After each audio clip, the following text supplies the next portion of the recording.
being firm enough against criminals. But how does that sit right now, these kind of comments? How do they sit with our human rights culture? Understanding that we're dealing here with people who are, despite the fact that you can see that they are not the licensed minors, but they remain accused persons. They remain suspects, in fact, not even accused persons. They remain suspects that the government and the police would want to arrest and perhaps have them processed by the justice system. What role?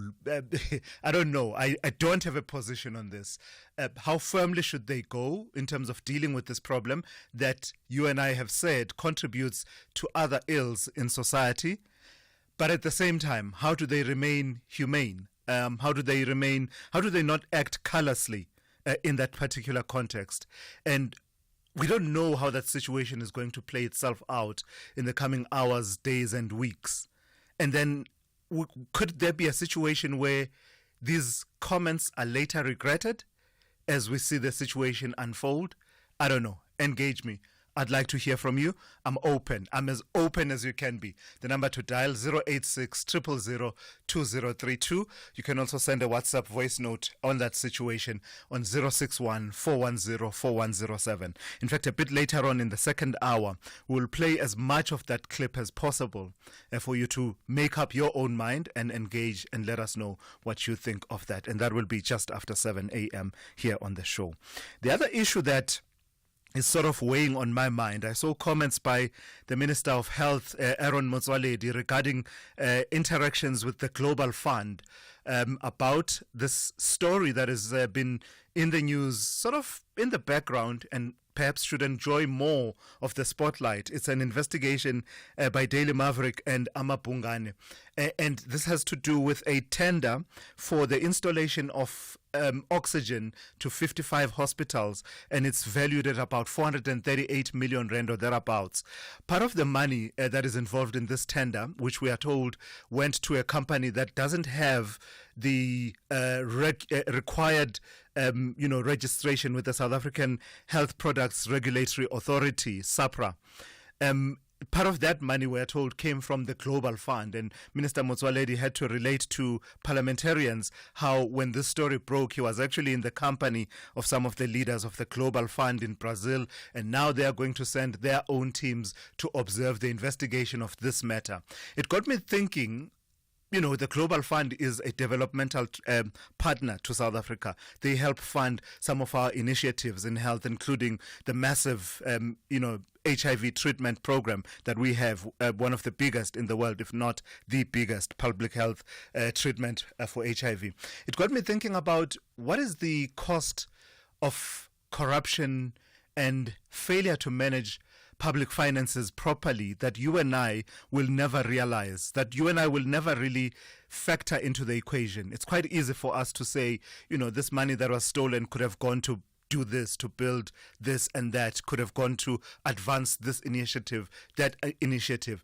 I was just thinking about the cost of people that would otherwise have partnered with South Africa, but look at some of these developments and shake their heads and say, I want none of it. I will not get involved. Investors that could come forward to invest in South Africa that are put off by not only just on corruption, perhaps more broadly, failure to deal with some of our most pressing issues, crime being among them. What is the actual cost, the anxiety and angst of professionals who witness some of these activities, and when they have that trepidation of, do I report it and suffer some of the consequences that I've seen some of the whistleblowers suffer, or do I just keep quiet and carry on and put my head down and do my work? That's the mental health toll. So feel free to weigh in and add to that. I'm just thinking about the cost that you and I cannot take out a calculator and calculate immediately and say, this is the cost. So that's not on the show, but it's something that's weighing on my mind. So we have all of your regulars also locked and loaded, and Musa with your news updates every half hour. Rob Byrne with your traffic update every 15 minutes or so. We'll have Zaikan watching your sport throughout the morning. Dowling Lechela has your economics, business and market news covered. And of course, Sipho Mantula Africa with your Africa update just before 8 a.m. And as I said, we take your calls. The number to dial 086 000 2032. I'll also take your WhatsApp voice notes on 061 410 4107. This is SAFM. We are leading the conversations that move us. The first hour of the Thursday edition of the Morning Brief starts now. We do not tolerate any kind of discrimination. Disability Awareness Month 2024. Only on SAFM 104 to 107 nationwide. SAFM, leading the conversations that move us. The Daily News Diary on SAFM. All right, let's say good morning to N Musa. N, good morning. So for a change, I'm on board, and I know what you have on your diary. Do you want to take a guess? Good morning. Smoke them out. Yeah, you are correct. Those are the words. Those are the words. And the remarks has drawn widespread condemnation and anger. People not happy, with what the minister said yesterday, and also just looking at government's response to the scores of illegal miners that are still trapped underground in Stilfontein. Yeah. So definitely what we are looking at this morning. We're also looking at concern over the ongoing post-election violence in Mozambique, and this came out of the post-cabinet briefing yesterday. Government urging all parties there involved to establish legal channels to use to address the election-related grievances. Currently, the fourth phase of protests underway. And also the announcement that President Cyril Ramaphosa is expected to address the nation soon. That's on the interventions government is undertaking to deal with foodborne illnesses and fatalities. We know that school-going children mostly affected. Some have died and others were admitted to hospital. And in other news, the former Johannesburg Mayor, Kabelo Gwamanda, is threatening legal action against the city over his sacking. And Gwamanda was serving as Community Development MMC, was arrested last month and charged with fraud over his alleged involvement in a 2011 fraudulent funeral insurance scheme, and he's due back in court in December. He's also demanding an apology from the city speaker, Nobuhle Mthembu, arguing that Mthembu's recent media statements portrayed him as a criminal before any formal investigation or court ruling. So he's worried about his public service credibility. And workers at ArcelorMittal SA embarking on strike action today. The National Union of Metal Workers of South Africa saying that this is in response to the company's decision to retrench over 100 workers just before Christmas. Then findings by the Gender Commission looking into the withdrawal of GBV cases. In Mpumalanga, the Commission of Gender Equality saying it has made progress in tackling the high withdrawal rate of gender-based violence cases. And just lastly, in court, 3 suspects in the murder case of a tribal leader, Andries Mahlangu, will this morning appear in court in Mpumalanga. Mahlangu was shot in 2021, and the arrest of the suspects comes 3 years after the incident. So some of the stories that we are focusing on this morning. Yeah, among my top picks from your diary there, and the work that the Gender Commission is doing around the issue of withdrawal of gender-based violence cases. It will be interesting to see the work unfold, particularly just the underlying factors behind why cases are laid and then withdrawn without going to trial. True, and they are making progress, which is good. Yeah. All right, that's N Musa. She'll keep you updated on the news every half hour here on The Morning Brief. Thulasizwe Simelane on SAFM. So let's give you a sense of how your Thursday is going to shape up in as far as the weather is concerned. I have 2 warnings for you. The first one is a yellow level 2 warning. It says severe thunderstorms resulting in localized flooding of roads, low-lying areas and bridges, damage to property and infrastructure due to strong winds, and large amounts of small hail are expected over the western and central parts of the Free State, northwest, as well as the extreme northeastern parts of the Northern Cape.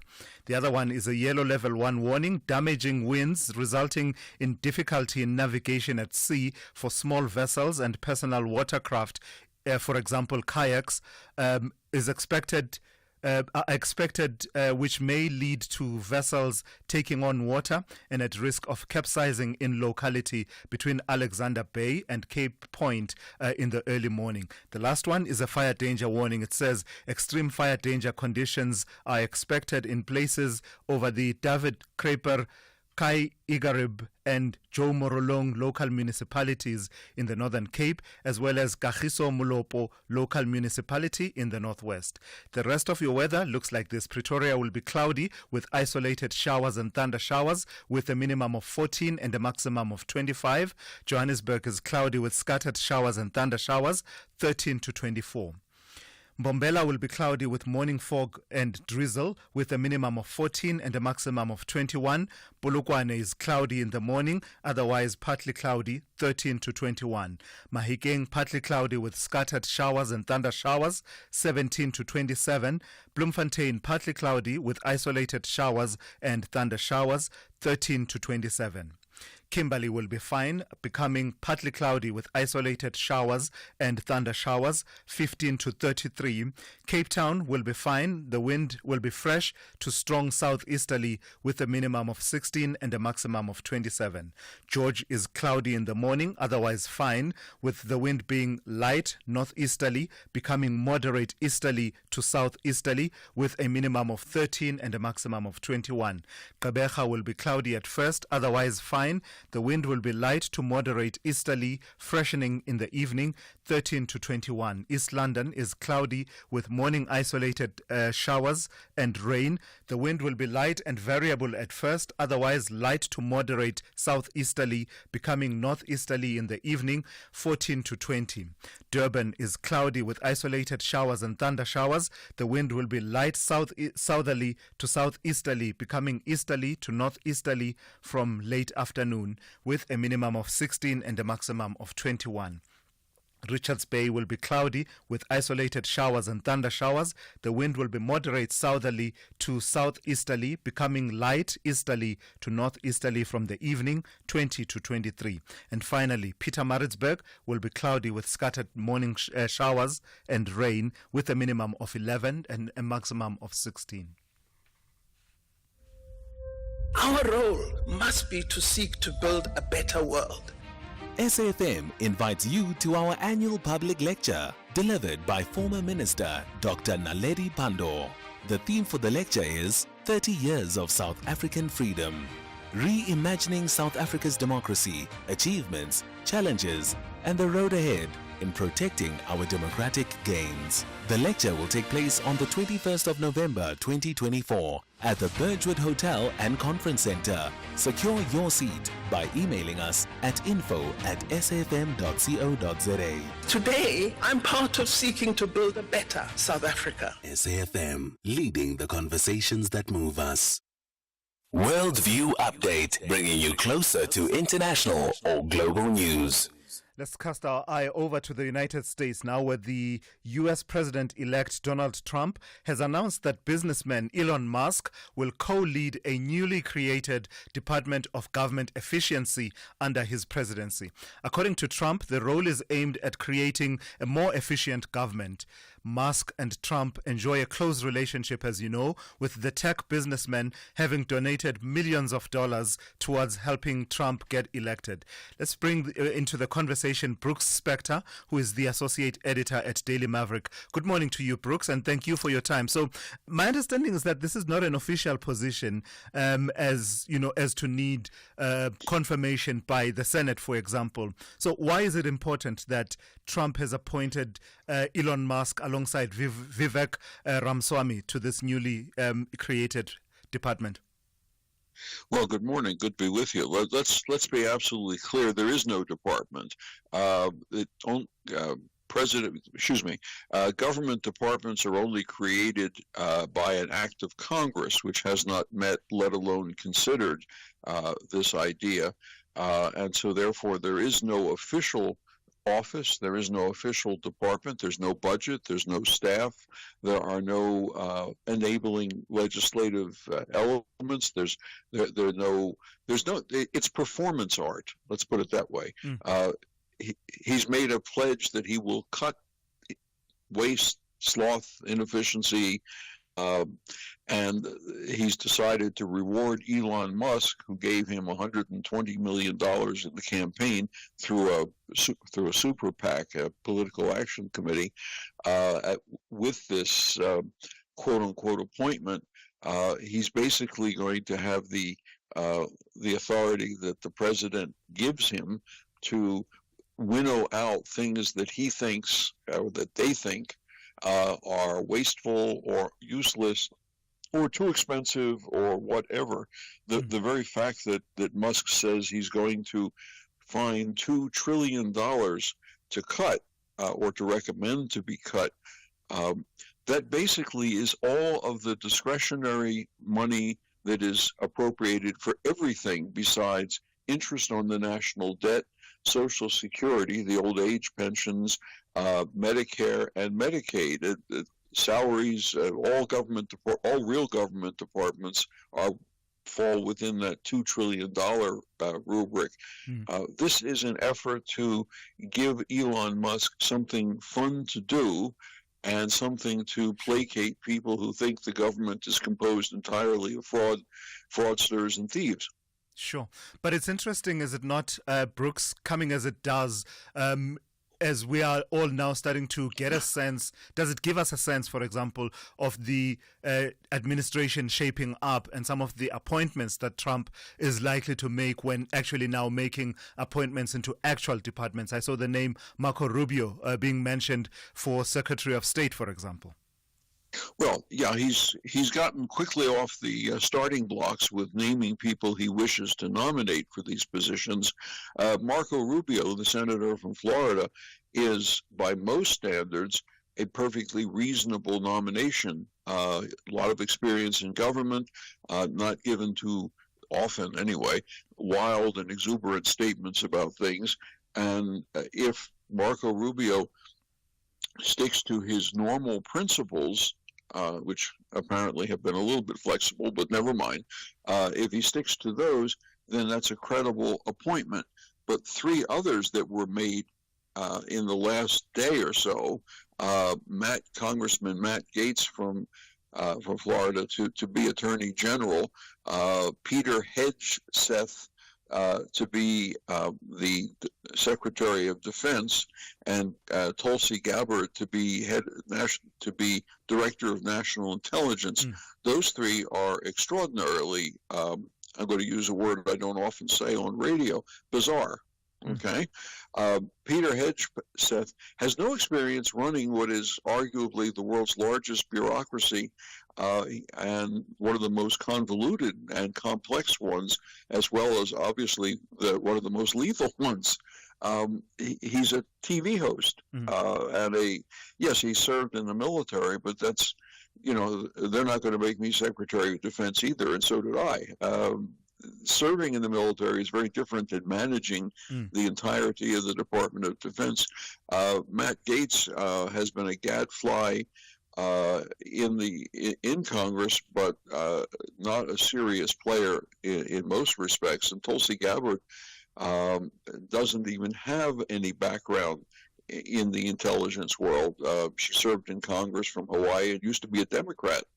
All of this is becoming, how should we, again, we go back to it's performance art rather than serious governing. I'm sorry I'm sounding so negative on all this. But I hear you, Brooks. But I do need to just quickly raise this with you. Sure. There was this meeting, President Biden welcoming President-elect Trump to the White House. The way the transition is playing itself out is extraordinarily different from how it played itself out in 2020. What did you make of that interaction? The TV part of it was very brief. Well, I mean, this is ceremonial because the transition process takes place a little bit below that particular level. But you're right, it's in dramatic contrast to the way when Donald Trump was president previously, the way he treated the transition process to Joe Biden. He wouldn't meet with him. He stalled on any of the transition processes that do take place. And ultimately, of course, we had the January 6th insurrection against the Capitol building itself. What happened yesterday is the norm. That's the way it's supposed to happen. The person who lost welcomes the person who won into the White House for the obligatory handshake, smiles, and say, we're going to work together to transfer the power of government.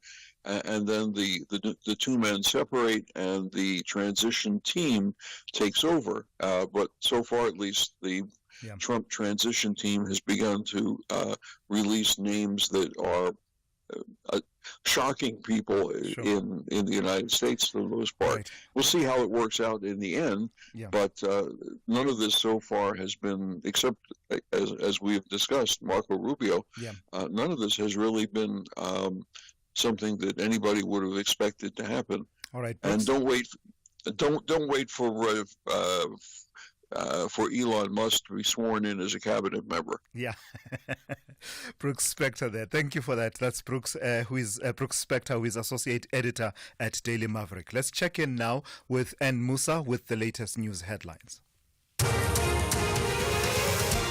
Good morning. Thanks, Thulas. In the headlines, mining analyst David van Wyk says government needs to conduct audits of abandoned mines and ensure the owners are prosecuted. He has warned that illegal mining will continue as long as abandoned mines are not rehabilitated.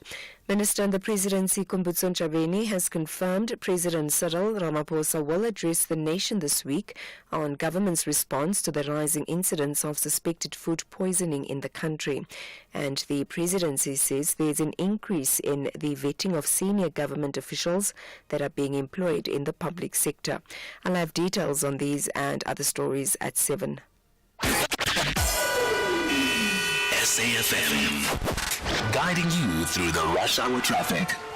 Just tracking some delays coming out of the airport at Joburg. It's on the R24 down towards Barbara Road, so we'll keep an eye on that. Traffic is coming to a bit of a standstill quite quickly. Pretoria, Rigel, Delmas Road and Nossop Street, a collision there if you're heading up towards the N1 highway. Factor in some queue time and also lights out. Looks like an area power outage across parts of Pretoria East. So again, just factor in some busy conditions that side. A truck is jackknifed on Durban's M7 at Titran Road. That's likely to be slow through the heart of Rossborough and Cape Town. A very busy morning with, wind-related incidents. The Huguenot Tunnel closed to high-sided vehicles. The Toys Kloof past the alternative route. That's because of the strong winds through the dangerous viaduct section. Baden-Powell, very thick sand around what they call Sandy Corner at Momobisi, bottom of Khayelitsha. You'll probably find that section roadway closed, and thick sand as well at Coastal Park. So if you move between the N2 highway and Muizenberg, just factor in the possibility of a closure of Baden-Powell Drive or some queues and diversions, firstly through Khayelitsha and then around sort of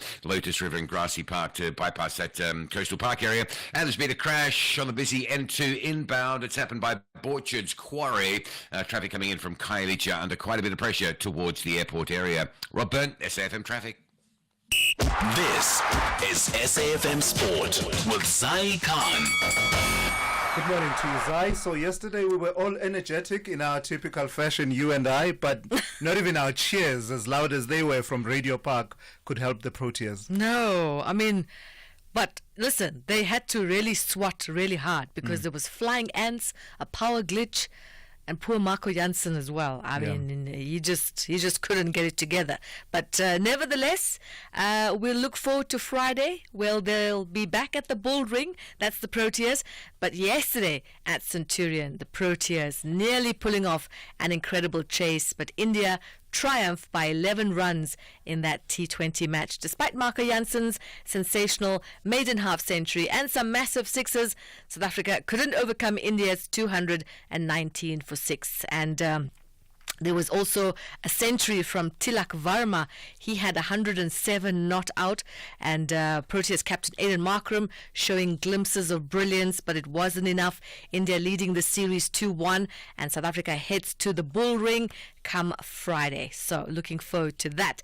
Let's go to soccer news. Namibia's winless streak in their 2025 Africa Cup of Nations qualifying campaign continued this week following a frustrating 0-0 draw with Cameroon in Group J at the Orlando Stadium in Soweto yesterday. Elsewhere, Arsenal, Liverpool, Manchester United and Tottenham have reportedly lodged legal notices reserving the right to claim compensation if Manchester City are found to have breached Premier League financial rules. Now, there's been notices that have been lodged over concerns that the clubs could be off time to do so under the statute of limitations if they waited for an outcome in the case. City were charged with 115 breaches of top flight rules in February last year, charges which the club have denied. An independent commission hearing the case began in September at the International Dispute Resolution Centre in London. Meanwhile, Sebastian Coe has made bold promises in his bid for IOC presidency, pledging to introduce a clear-cut and uncompromising policy to protect women's sports. Coe, known for leading world athletics and his work on the London Olympics, says his vision includes stronger guidance on transgender policies and safeguarding fair competition. He's also suggested financial changes, calling for prize money for all Olympic medalists. Here's Sebastian Coe. And I think I've shown that in the way we've dealt geopolitically with issues, certainly the way we've dealt with the protection of the female category, and some of the other issues that we had to tackle head on, transfers of allegiance, the presumption that an athlete that is born in a country should actually end up competing for that country unless there are exceptional circumstances. And finally, tennis action. Carlos Alcaraz overcame illness to defeat Andrei Rublev at the ATP Tour Finals in Turin. The 21-year-old Spaniard won 6-3, 7-6 despite cutting short his practice session after struggling with a chest complaint. Meanwhile, Alexander Zverev beat Casper Ruud in straight sets, 7-6, 6-3, also at the finals in Turin. He sits top of the group and will have to overcome Carlos Alcaraz to qualify for the next round. That's a wrap of your sport on the Morning Brief. More top of the hour. I'm Zai Khan. The Business Update on SAFM. And for that, let's say good morning to Ndauling Lechela. So, Ndauling, this is not what we want to hear, is it? Issues about inflation. Just as you and I were heaving a sigh of relief, the inflation in the United States coming in slightly higher than expected. Morning, Thulas. So even though inflation was hotter, it was somewhat in line with some analysts' expectations. The CPI ticked up 0.2% month on month in October.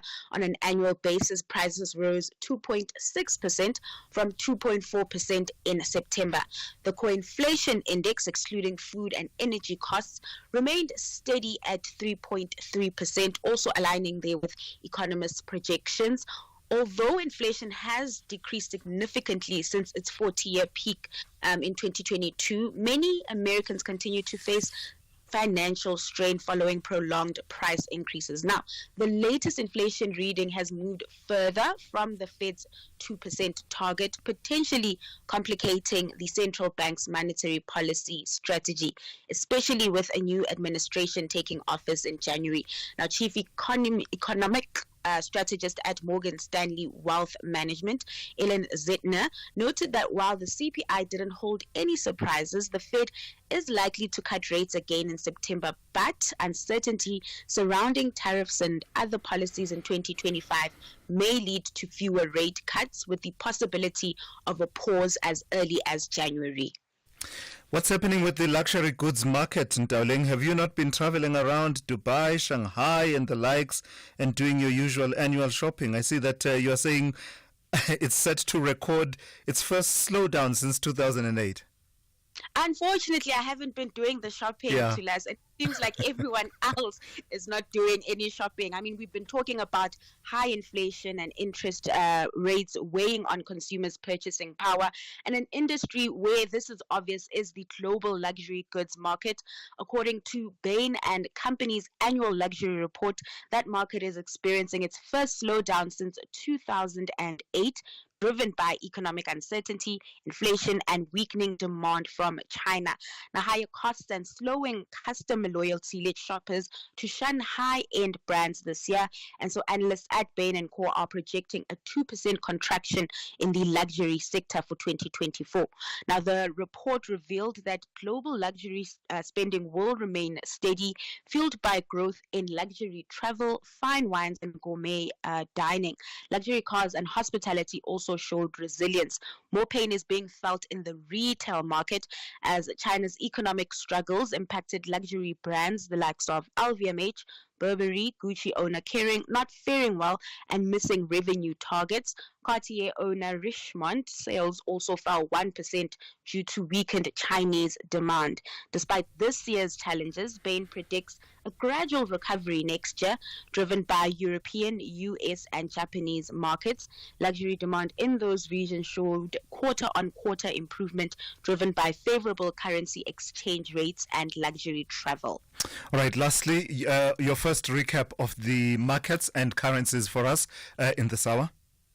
So investors taking a breather on equity markets as the rally we saw at the beginning of this week fizzles out. U.S. stocks closing mixed following the inflation data we saw yesterday. The Nasdaq, the only index ending trade in the red, losing just over 0.25%. Then back at home, the JSE clocking its third straight session in negative territory this week as sentiment for emerging markets continues to sour. The all-share losing close to 0.5% in yesterday's trade, fueled by losses in the financial 15, which was down 0.68%. The rand, in the meantime, extending its losses. Yesterday morning, it was trading at around 18.10. This morning, it's sitting at 18.28 to the dollar. Moving over to Asia, stocks trading mostly lower there, following the mixed cues from Wall Street overnight. Investors there digesting the slightly higher U.S. inflation and the potential impact it could have on the Fed's cutting cycle moving forward. Dowling Lishela keeping her eye on the money. She'll be back with another update just after 7:30 here on the Morning Brief. This summer, we have extra large offers on Ford Ranger XL, XLT and Wildtrak from only 481,900 for a Ranger XL single cab 4x2. It's the extra large Ranger offer from only 481,900. Visit your nearest participating Ford dealer. Optional service plan included. While stocks last. T&Cs apply. Specsavers now looks after your hearing as well as your vision with Specsavers Audiology. With 60 stores and counting, we are South Africa's largest audiology group. For a limited time only, buy one rechargeable hearing aid and get 50% off the second. You heard right. Buy one rechargeable hearing aid and get 50% off the second. Find your nearest store at specsavers.co.za. Specsavers Audiology. Test your hearing and join the conversation. T's and C's apply. Did you know the Passenger Rail Agency of South Africa, also known as PRASA, is making strides in restoring passenger rail services affected by infrastructure damage and cable theft? 31 out of 40 priority rail lines are now fully operational, with 266 stations up and running nationwide. The Gibela Train Factory has manufactured 246 trains, and half of these are already being utilized by PRASA, which has completed 35 million passenger trips across different regions to date. This message is brought to you by the National Department of Transport. Festive season is around the corner. Galariti hooray! Unlike most, Paul, I don't sweat going home because I have a Nedbank Just Invest account. So I'll be up this festive season. No borrowing, guys. Even you, Mr. Voiceman. Must be nice to be you, Mabel. Mara, you can also be like Mabel and earn up to 8.5% interest. Open yours via the Money app in under 2 minutes. See money differently. Nedbank. We're a licensed FSP and registered credit provider. Promo rates apply. Visit nedbank.co.za for more info. Big stories of the day. Hashtag the Morning Brief. 16 minutes to 7 here on the Morning Brief. The Gauteng Education Department has postponed the appointment of new office-based staff as well as teachers who applied to be promoted as heads of department, deputy principals and principals until April next year because of budget constraints. This was announced in a circular to schools issued earlier this week. This comes as the Western Cape, as you know, is set to lose some 2,407 teaching posts in January because of budget shortfalls amounting to about 3.8 billion rand. Let's bring into the conversation Jaco Dean, who is the CEO of the Federation of Governing Bodies of South African Schools. Good morning to you, Jaco. I've got to thank you for your time. So the realities of the impact of budget cuts on education systems across the provinces are increasingly dawning on provincial government departments. Gauteng is, the latest in this regard. What do you expect will be the impact on one of the country's ever-growing provincial education systems? Yeah, thank you. Good morning. Thanks for having me. Yes, it's actually sad to see this in Gauteng. I mean, they've been very critical about the Western Cape announcing certain cuts, and at the end of the day, it turns out that Gauteng are doing exactly the same. But my concern is that the money that they suddenly say they don't have is money that was budgeted for this financial year. It's funded positions. One would have expected that the financial crisis, the less money they'll receive, will impact on 2025. And suddenly they don't have money for this financial year. So there's definitely more to it than simply less funding in the provinces. But the bottom line is it will impact schools directly. If you don't fill the vacancies, it means somebody else must do the work. So they're going to share the workload in schools.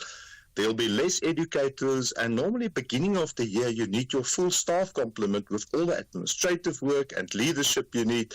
So I'm really concerned about what's happening in Gauteng, because there will again be an influx of learners. Yeah, so it seems the focus is on non-teaching posts, but do you think this has an impact on positions such as temporary educators, for example?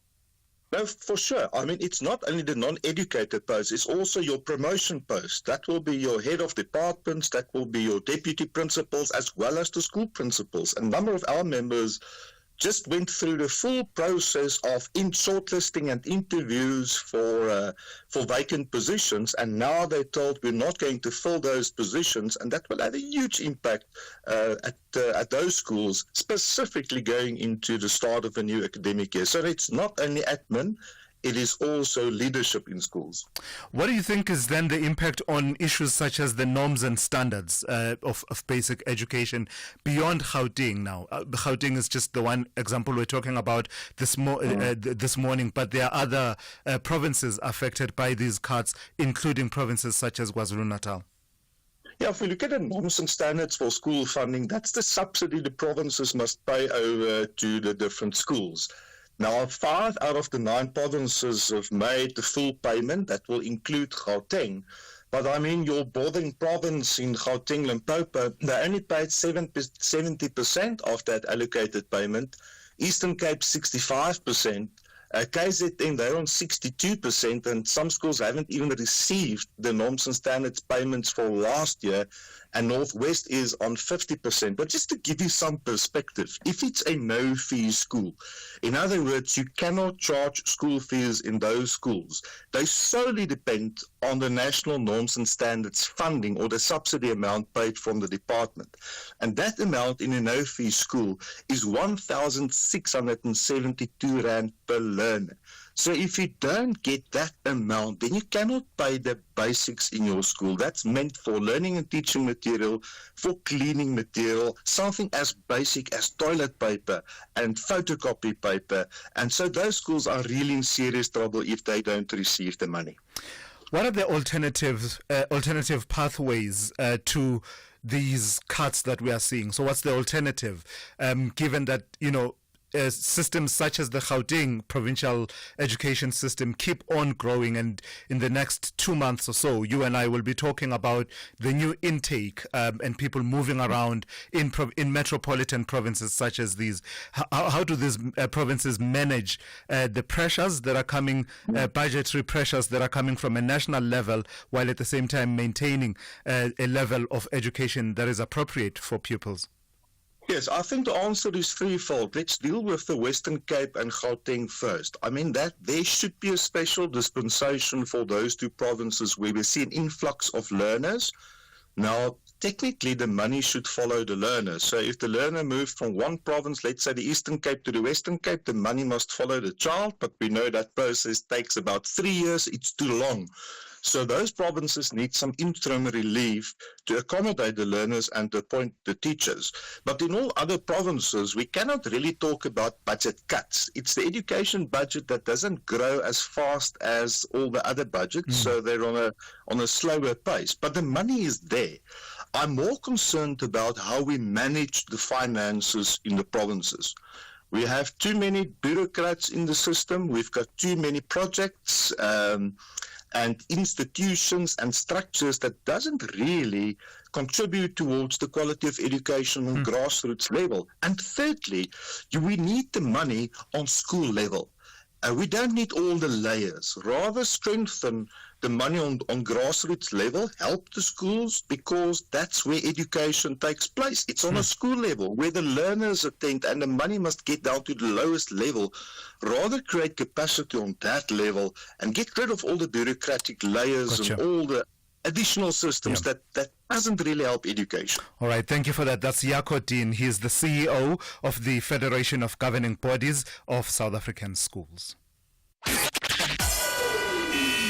SAFM, guiding you through the rush hour traffic. Couple of problems on the Ekurhuleni side of Gauteng this morning. A crash on the R24 at Barbara Road. That traffic is building pretty quickly back into the airport and back towards the R21 running south. So if you're on your way towards Joburg, quite a backlog of traffic on that R24. And then more delays as you get into Galulis with the stationary vehicles. So the N12 and R24 routes into the interchange coming in from Ekurhuleni are heavily backed as well. The N1 looking fairly slow between John Foster and right about New Road before you feel you're out of that traffic. There was a breakdown around the old Joburg Road exit. That is being cleared. And if you're on the run-in from Clayville side, both Olifantsfontein Road, the old Olifantsfontein and the R562, if you like, both of those options through towards the R101 are quite heavily backed up. No traffic lights. Delmas and Nosop, that part of Pretoria, quite busy as well. Durban, there's a vehicle fire. Tollgate Bridge area, both directions going north and south over the bridge are currently obstructed. Marion Hills, Richmond Road, as you make your way through Marion Hill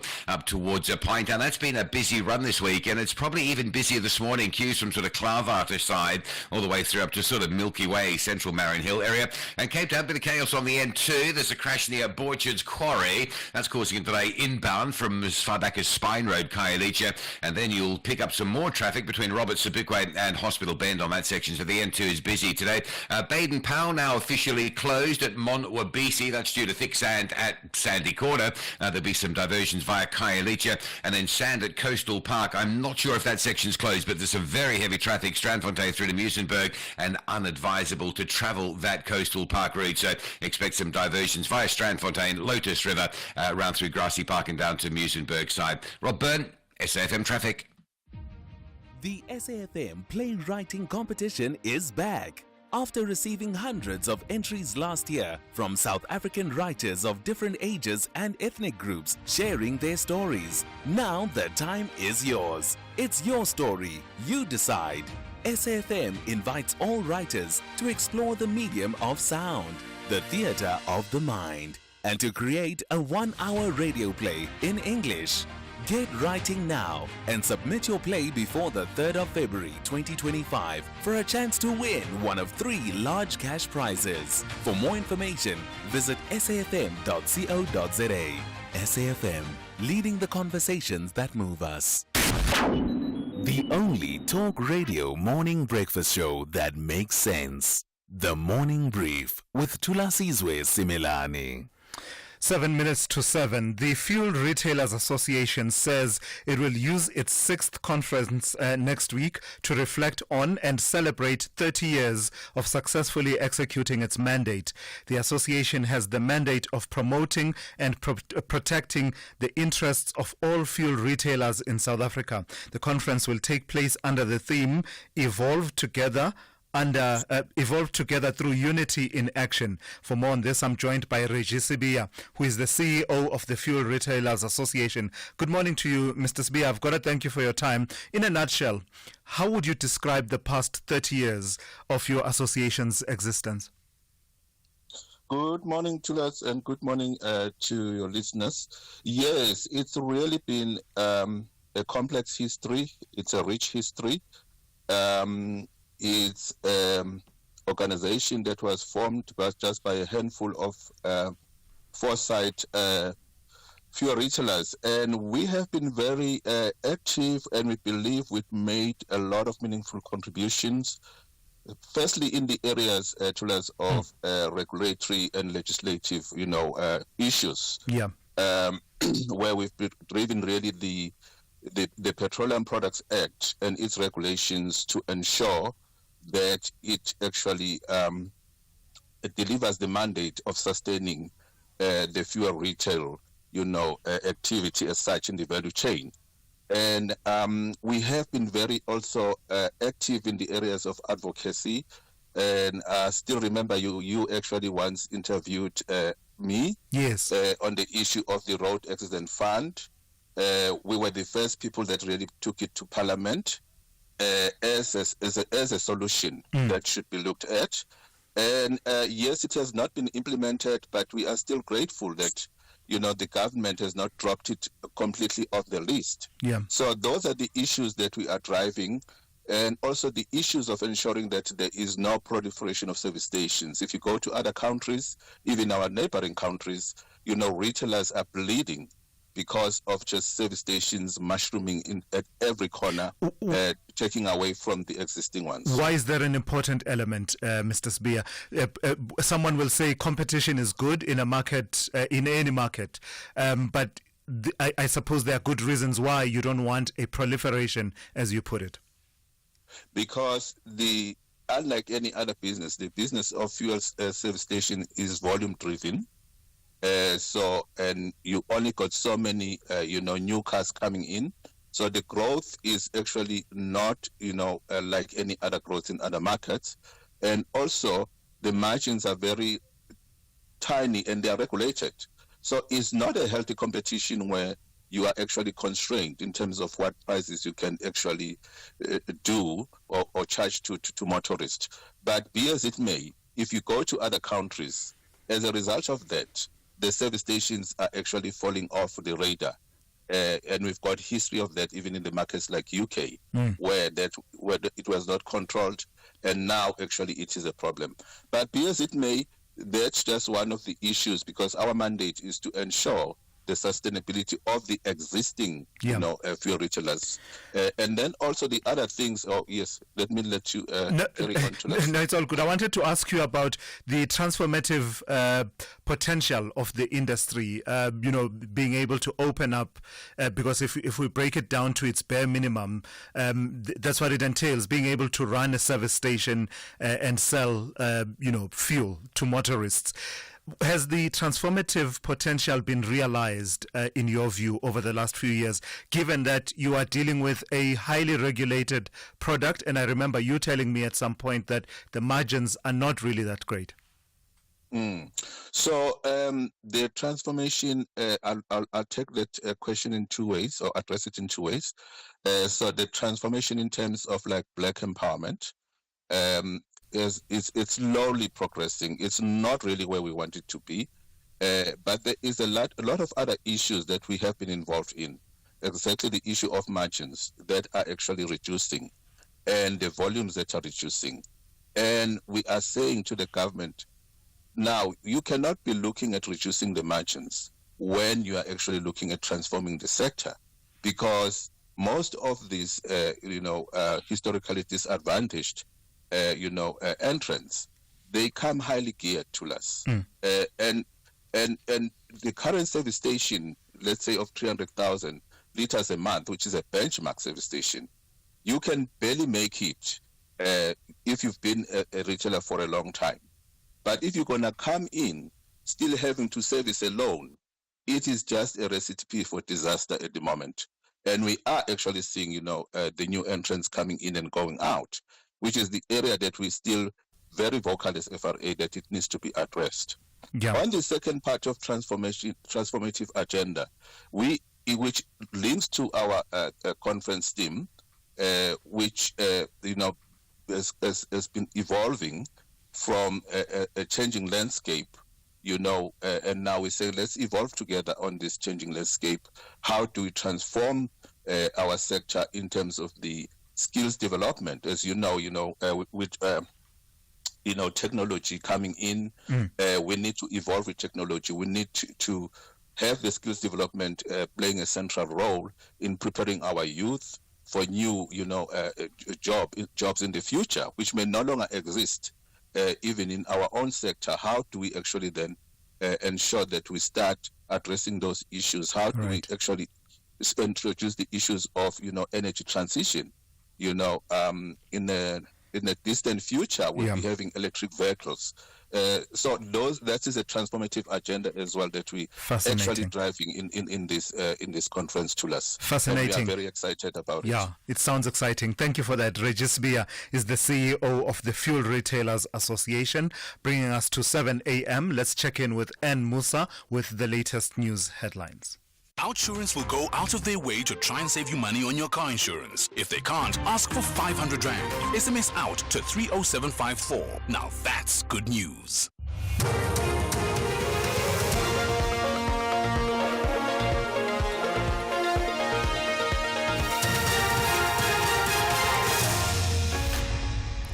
In our top stories, analyst calls for audit of abandoned mines and President Ramaphosa to address the nation on the food poisoning cases. Good morning. Mining analyst David van Wyk says government needs to conduct audits of abandoned mines and ensure the owners are prosecuted. He has warned illegal mining will continue as long as abandoned mines are not rehabilitated. More than 4,000 suspected illegal miners have been trapped in mine shafts in Orkney and Stilfontein in the northwest. This after the police and the SANDF launched Operation Valamgoti last month, preventing the suspected illegal miners from accessing food and water. Van Wyk says to successfully address the issue of illegal mining, authorities need to understand the people that are involved in it. It's also a myth that these are all foreigners. They are not all foreigners. Many of them are South Africans, and there are mixed groups in these groups. There's a lot of myths that have been put out by the government and by the Department of Mineral Resources, because the department does not want to deal with this economic problem. Therefore, it turns it into a security and policing problem. And it's not a security and policing problem. Minister in the Presidency, Kumbutso Ntshabeni, has confirmed President Cyril Ramaphosa will address the nation this week on government's response to the rising incidents of suspected food poisoning in the country. Learners are the most affected, with some of them dying and others being admitted to hospital. The crisis has led to widespread criticism of government's decision to suspend food sales on and around school premises. Ntshabeni addressed the media and Parliament yesterday following a cabinet meeting. The President will address the nation in the interventions of the government is undertaking to deal with this situation. In the meantime, the Department of Health has activated the National Institute of Communicable Diseases to trace and examine the source of the poisoning of foodstuffs and make recommendations. The Presidency says there is an increase in the vetting of senior government officials that are being employed in the public sector. The Presidency briefed Parliament's Standing Committee on Public Accounts on the Special Investigating Unit's report. The Chief Operating Officer in the Presidency, Rory Gallagher, conceded the vetting system is currently not working optimally.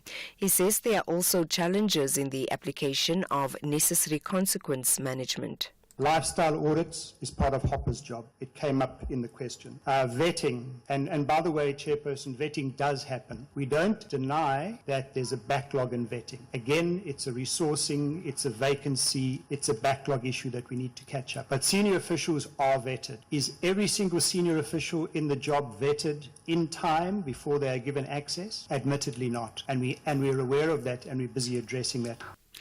The Border Management Authority's Commissioner Dr. Michael Masiapatu says the Mozambican counterparts have indicated the situation in their country is volatile. He says this has led to the temporary suspension of the processing of people and vehicles, including those carrying cargo at the Libombo border post between South Africa and Mozambique. There are protests in Mozambique after the opposition rejected the results of the recent elections. U.S. President-elect Donald Trump will have full control of the levers of government. This after it was confirmed his Republican Party had retained its majority in the House of Representatives. Yesterday, Trump met with President Joe Biden for the first time since his election victory. The BBC's Anthony Zika says the incoming administration has a big advantage. It'll help him advance his agenda more easily. If Democrats had been in charge of the House of Representatives, Donald Trump would have had to compromise.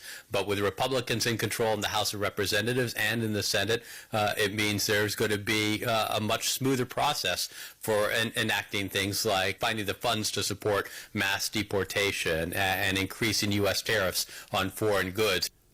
Recapping the top story, mining analyst David van Wyk says government needs to conduct audits of abandoned mines and ensure the owners are prosecuted. He has warned illegal mining will continue as long as abandoned mines are not rehabilitated.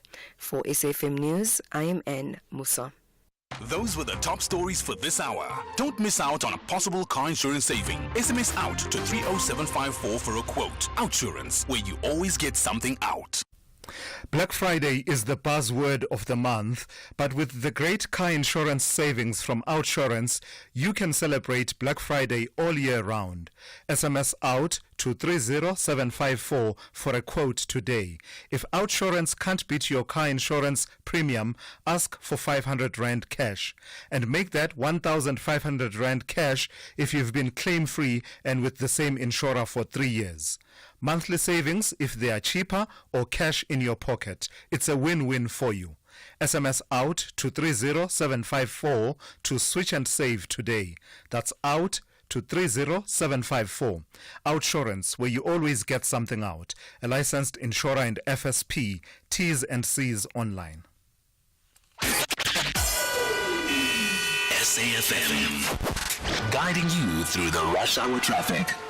Pretoria East is battling this morning through quite a widespread power outage. Some of your really busy, popular commuting routes are under pressure because there's hardly any traffic lights. Routes like Linwood Road, Solomon Mhlanga is particularly backed up. You're sort of stopping and starting there. Atterbury Road, Garsfontein Road, they're all really busy this morning. Also, I'm not sure if it's related, possibly.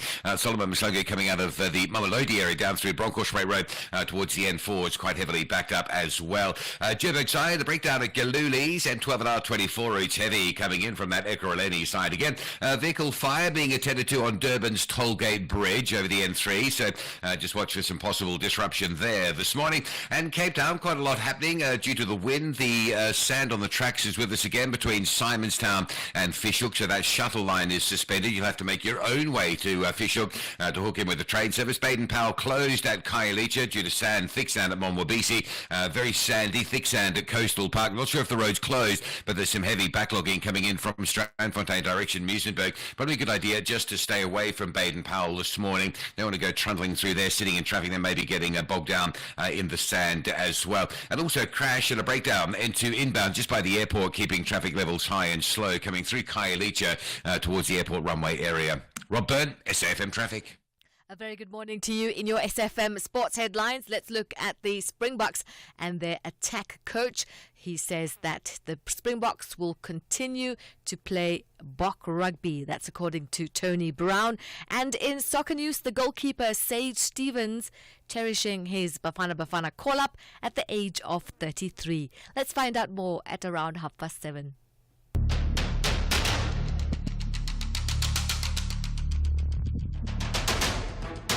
The Morning Brief with Thulasizwe Simelane. Weekdays, Monday to Friday, 6 to 9 a.m. The Morning Brief with Thulasizwe Simelane. Weekdays, Monday to Friday, 6 to 9 a.m. 8 minutes after 7 on this Thursday. Welcome to it. This is the second hour of the morning brief here on SAFM. I'm Thulasizwe Simelane. It's good to be in your company this morning. Let me just quickly flag some of the key conversations that we'll be having over the coming hour. The issue around illegal miners that are, there's an Operation Vala Umkoti by the SAPS and SANDF. It's focusing at the moment in particular around areas such as Stilfontein in the north northwest. There's a situation playing itself out there. We are told that there's, by some accounts, up to about 4,500 illegal miners that remain underground, and this has been going on for weeks now, and the police have cut their supply lines, food and water supply lines, and we're told some of them actually take medication for, particular conditions perhaps. And all of that, we're told, has been cut off, with the SAPS having the aim that they should come out and be arrested for this unlawful activity. But no one really knows what the true condition is of those people underground. And we've heard comments from Khumbudzo Ntshavheni, the minister in the presidency, and we'll play those for you in just a moment before delving deeper into that conversation. So that's the one theme that we will be exploring. And then we'll be going back slightly to the conversation we started yesterday around Checkers telling us that they are battling to recruit South Africans and retain South Africans for their delivery program, Checkers 6060, because it would seem this is not a job that South Africans are particularly enthusiastic about. We had a whole conversation, you and I, yesterday, and I truly enjoyed it, all the different dimensions that were brought to the fore. We'll just get the voice of a social commentator to weigh in on this matter, and that's coming up within the next few minutes as well. Lastly, I do want to flag a conversation that has to do with the mental health of our doctors. There is a study that is out by the Medical Protection Society that tells us that doctors in this country regularly continue to work despite feeling mentally unwell, and this may be contributing to a reduction in their capacity to empathize with patients and also raising the risk of mistakes being made. And that conversation, we have it lined up for you a bit later on in the hour at about 10 to 8. So those are some of the key conversations, and through it all, we're taking your calls, and the number to dial is 086 000 2032. I'll also take your WhatsApp voice notes. Send them to 061 410 4107. This is SAFM. We're leading the conversations that move us. The second hour of the Thursday edition of the Morning Brief starts now.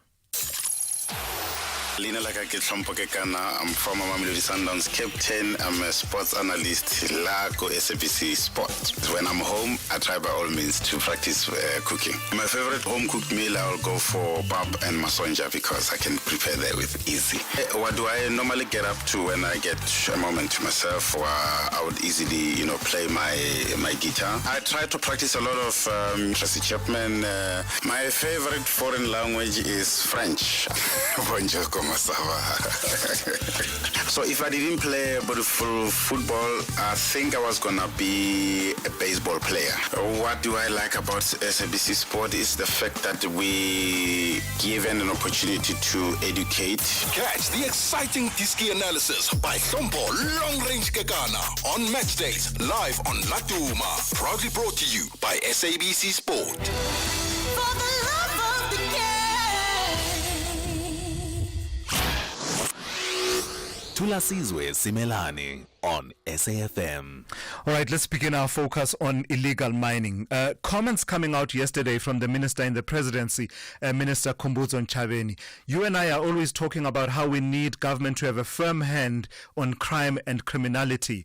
But is there a point at which the minister's comments went overboard? That's been the debate. Did they go overboard? Do they take in issues of human rights and the use of this tactic by the police of cutting off water and food supplies to those miners who are underground, and the police insisting that they must come out? Take a listen to the minister's comments from yesterday and hear the chuckle in her voice at the suggestion that government should be sending down some kind of supplies to those illegal miners. Then there was a question of whether we are going to send help underground to the Zamazamas, South Africans. You want us to send help to criminals? You want us to send help to criminals, honestly? We're not sending help to criminals. We're going to smoke them out. They will come out. We are not sending help to criminals. Criminals are not to be helped. Criminals are to be persecuted. We didn't send them there. And they didn't go down there for the good benefit or good intentions for the Republic. so we can't help them. Those who want to help them, they must go and take the food down there. They will come out, we'll arrest them. You remember there were the other ones who banned in a methane gas explosion. You remember? Was it last year? Yeah, last year, if not early this year. Last year. And you said we must send people to the soldiers to retrieve them and expose them to methane gas. So you want us to send our law enforcement officer to risk because criminals want to destroy our country? What if when we send police or the military down there to supply them with food, the place explodes and caves in? What will happen? So families must continue to sacrifice because criminals got themselves in a bind and we must come. No, we're not sending any help. They will come out. Whether we're going to retrieve the bodies, it's not our job to retrieve bodies of criminals. Yeah, so those are the comments from the minister and the presidency. Feel free to weigh in on those. But for now, let me just take the view now of Peter Major, who is a mining veteran and the director of Mining Modern Corporate Solutions. Good morning to you, Mr. Major, and thank you for your time. So those comments come in the context of what government is calling Operation Vala Umgodi, and basically the aim is to cut off supplies and quote-unquote smoke out those underground illegal miners. Your sense of the appropriateness of such a response within the broader complexity of the issue of illegal mining? Well, the first thing that pops in my mind is at least government is consistent. They're very consistent. Government has said for decades, if the mining companies don't pay the wages we want them to, if they don't do what we want them to, then they must close down. So government's been very consistent, and they nationalized the mines. They didn't like the way the mines were doing operations, etc. And so even though Nelson Mandela said in 1994, we will not nationalize mines, we've seen what happens to north of us. Every time the mines are nationalized, there's massive unemployment, there's massive disinvestment. We will not do that. But 10 years later, the party running this country said Mr. Mandela didn't know what he was talking about. We are going to nationalize the mines. So they nationalized the mines. And yes, that's what's happened. Investment stopped, mines were closed down. But can that be said, though, Mr. Major, that there was a nationalization of mines? There wasn't, because they're not owned by the state. It's the rights to mining that are held in trust by the state and then issued out to private sector miners. The government took back all the minerals, and they said, if you come and you follow our rule book, we've created a new rule book called the MPRDA. If you follow all of this, we'll let you mine for 20, 25 years, and then we'll reevaluate. The fact is, most of the gold mines have closed. We had 550,000 men, well-trained men, well-compensated, taken care of. 550,000 men were on the gold mines. Now there's 100,000 men on the gold mines. So what happened to the other 450,000? We're now seeing what's happened. That's all they've done all their life. For generations, that's all they've done is mine gold. So now they're out of work, but that's all they know how to do. And they see the gold price going through the ceiling, and so there's syndicates. There's chaos, and there's always opportunity in chaos. So there's syndicates and there's foreigners, and it's all under the table now. It's not official. They're not listed companies. It's all cloak and dagger, and that's the problem. Is there 50,000 illegal miners in the country? Probably, because you had 450,000 of them lose their job. So there probably is 50,000. Are there 4,000 down that shaft? I don't know, but we had the biggest underground mines on the planet. I worked on Harmony. They had 30,000 people underground. So it doesn't surprise me. Yeah, there probably is 4,000 down there. Sure. But the fact that some of those men have been down there for months without coming out is terrifying. What is the responsibility of the mining houses that ran these mines previously? We are told there's some 6,000 mines that are abandoned, part of it being issues of mines that are under business rescue and the likes, but also ones that are completely abandoned, because this is where much of this illegal mining activity is taking place. First of all, You're very correct. Who's responsible for these? Now, some of these mines, the owners disappeared at night, and the next day they were gone. The mines were left exactly intact. The machines were there, the records were there, the office, everything was there. It's just like the people disappeared. Other mines were closed gradually, but not correctly. Some mines were closed gradually in consultation with government and the previous managers, and we could say they were probably almost closed correctly. But you're right, out of 6,000 mines, most of them weren't closed correctly. Most of them were transferred from one owner to another, and they've disappeared. And now government's sitting with this huge, huge responsibility because government now owns all the minerals. Yeah, it was. These were huge decisions taken over the last couple decades, and nobody worked out the consequences of these decisions. Sure. Now we're faced with the consequences. 450,000 men out of work, starving, and they know their trade well. They were good miners. All right. Thank you for your insights this morning. That is Peter Major, who is a mining veteran and the director of Mining Modern Corporate Solutions, South Africa. Let me bring into the conversation Thembile Botman, who is a Stilfontein community leader. Good morning to you, Thembile, and thank you for your time. Tell me about the situation at the moment. The minister there, Minister Khumbudzo Ntshavheni, talking about absolutely no help will be coming from government by way of food or water to those people underground. What is the sense of the community about the need for either those people to come up to the surface or for some kind of help and assistance to be taken to them? Good morning to you, Sam, and your listeners. Thank you for the time. Let me start with the minister's statement. So, obviously, the communities or affected families are not happy at all.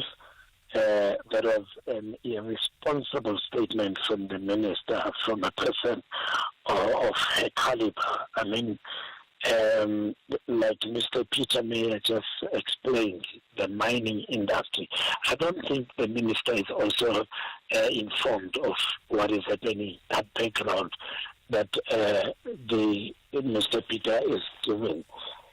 In terms of ownership and the ownerless of those mines. But the fact here as the communities, what we requested from the authorities of Operation Valamgot is that as much as they want to deal with the problem, let's just assist each other to save lives, of which the minister is adamant to say that's not their intention.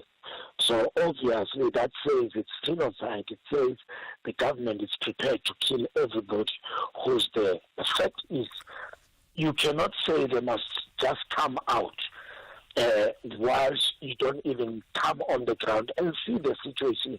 We wish the minister and all the commissioners, they must come and see what are the conditions at the shaft. What do you say, Mr. Botman, to those people who will say, why can't they come out? Why can't they come out? They were able to go down there, and now, what's stopping them from come out? For someone who doesn't understand, what are the reasons why they're not just coming to the surface and facing the consequences of their actions?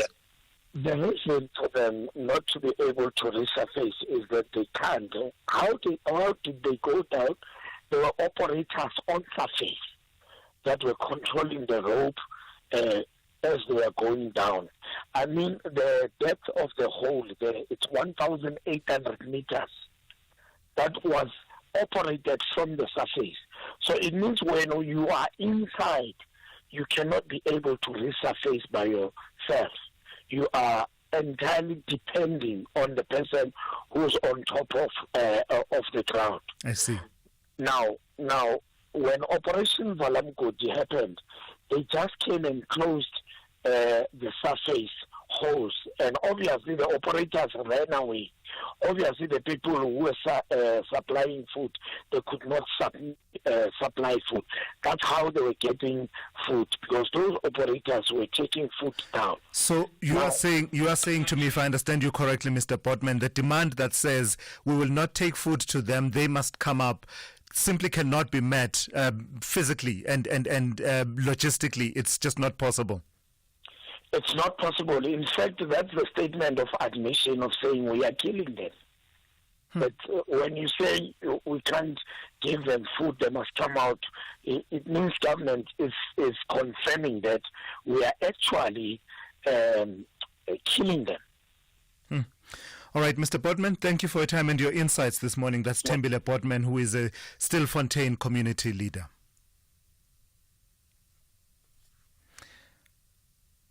Big stories of the day. Hashtag the morning brief. All right, let's move on to a story that we started raising yesterday, and this is the story that has to do with what we learned from ShopRite Checkers over the last few days about their ability to recruit South Africans. According to reports by News 24, a quarter of the more than 7,000 independent drivers for ShopRite's newly acquired Pingo delivery platform are South Africans, just a quarter. Pingo is the company responsible for deliveries of Checkers 66 orders. ShopRite chairperson Wendy Lucas-Bull is reported to have told shareholders on Monday that only 23% of the drivers on Pingo were locals due to South Africans dropping out of the training that takes about 10 weeks. Let's bring into the conversation Kaya Sitole, who is an independent analyst. Good morning to you, Kaya. The conversation started yesterday and it will surely continue. Your sense of the explanations behind why South Africans are not being recruited and retained by ShopRite Checkers for this delivery program. Good morning, and good morning to the listeners. I think the data is remarkably surprising. And what is obviously surprising about the data is that when you look at the unemployment dimension that we have in South Africa and the barriers to access to that particular job, you'd imagine that it's probably one of the easier ways in which the unemployment crisis for South Africans could be solved, in the sense that there are really quite a lot of South Africans that have some form of a license, whether it's a formal driving license or even a motorbike license that should enable them to then participate in the program. Now, according to ShopRite, what then happens is that once they've been onboarded, very few last the distance, which is the 10-week training program, which is again quite surprising. But of course, until we know more of the details, we do not know what the factors that influence that might be. But I think the key question that ShopRite sort of didn't deliberate on is what exactly is it about their training program or their training regime that would uniquely, be a problem for South Africans to drop out at such a short time frame, and for the same individuals, I mean, we're all human beings, regardless of our citizenship status, for other individuals to not only last the distance, but also then be able to take on those jobs in the long term. There is something that's just simply has not been explained, and I don't think people would voluntarily leave an option of getting a job and then retreat back into unemployment unless there were significant factors that deterred them from carrying on through the program. Yeah. So yesterday, this issue dominated the conversation here on the show, Kaya. And among the one of the themes that came up time and again was about some people saying, let's face it, guys, let's face the reality.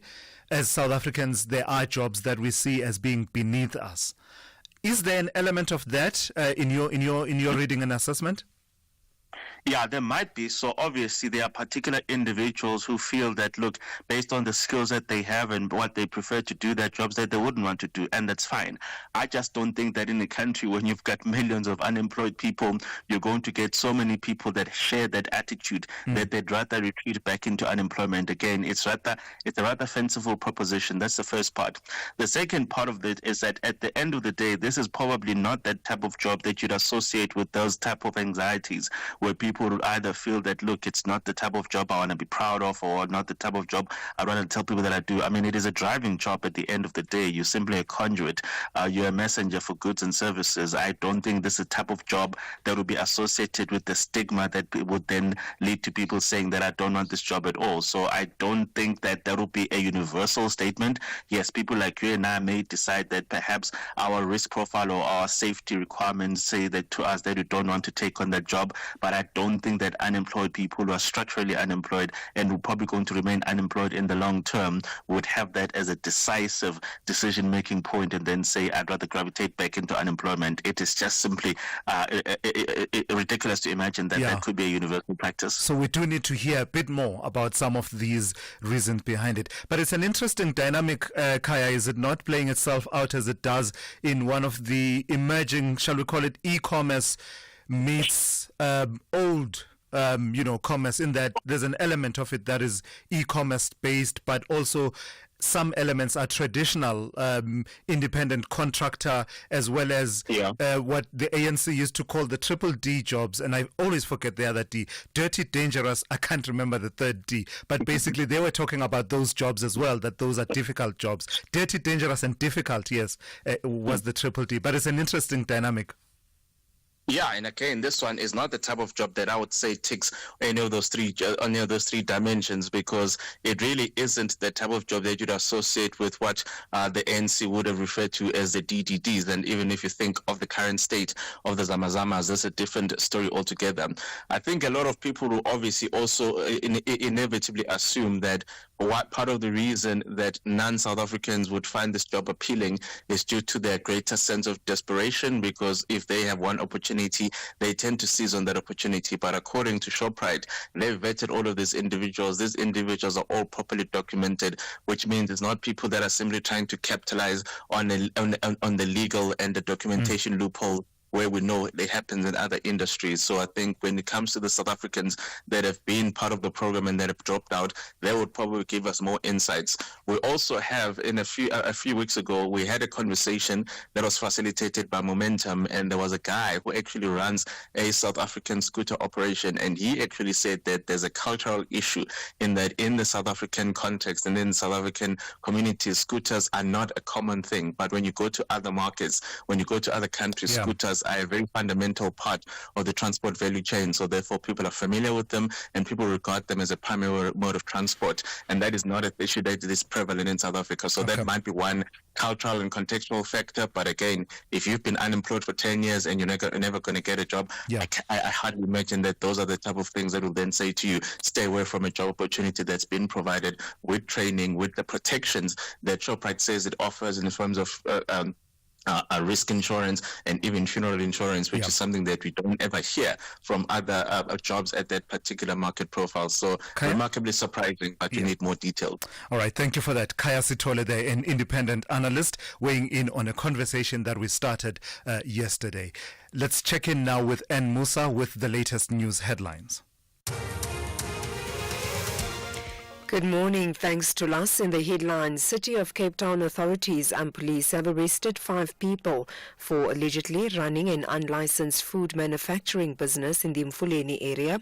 They received a tip-off and inspected the premises, where they found sausages being processed and packaged in unsanitary conditions.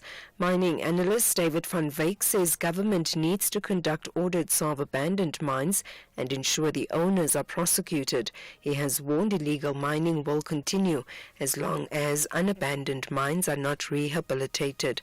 And the Border Management Authority says it remains on high alert at the Libombo border post as it anticipates a resumption of protests in Mozambique.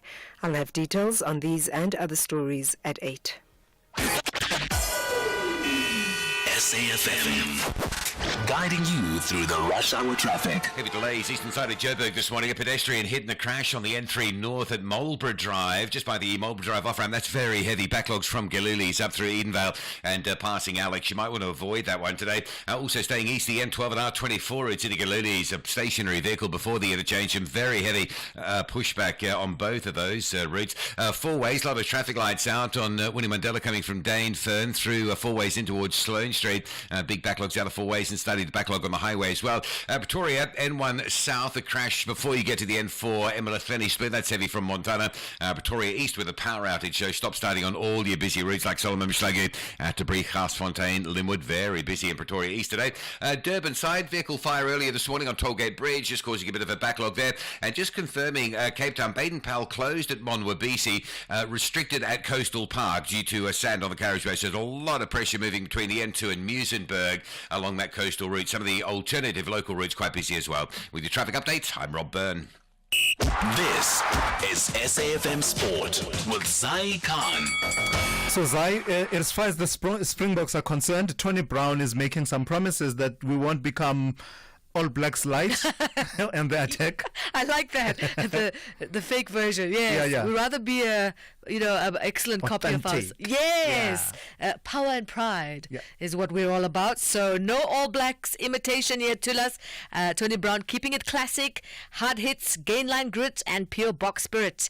Now that's the new attack coach. He's bringing his expertise from New Zealand to the South African squad. And since joining earlier this season, Brown has seen the box game evolve with a fresh approach that maximizes the natural talent and the power unique to South African players. Here's Brown expressing excitement over the progress, emphasizing that his role is to build on the box strengths. We've still got to attack the way that the Springboks play the game, which is really physical. It's on top of the gain line. You know, it's never ever going. I'm never ever going to come in and teach the Springboks to play like the All Blacks, for instance. So I'm going to teach the Springboks to attack like Springboks, and we're slowly understanding what that looks like, and 100% come this time next year we've got to improve a massive amount as well. On to cricket at Centurion last night. The Proteas nearly pulled off an incredible chase, but India triumphed by 11 runs in a thrilling T20 match. Despite Marco Janssen's sensational maiden half-century and some massive sixes, South Africa couldn't overcome India's 219 for 6. The game had it all. It had flying ants, a power glitch, and a maiden T20 century from Tilak Varma, who dazzled with 107 not out of 56 balls. Proteas captain Aiden Markram showing glimpses of brilliance, but it wasn't enough. Now with India leading the series 2-1, the Proteas head to the Bull Ring in Johannesburg tomorrow. Soccer action: Namibia's winless streak in the 2025 Africa Cup of Nations qualifying campaign continued this week following a 0-0 draw with Cameroon in Group J at the Orlando Stadium in Soweto yesterday.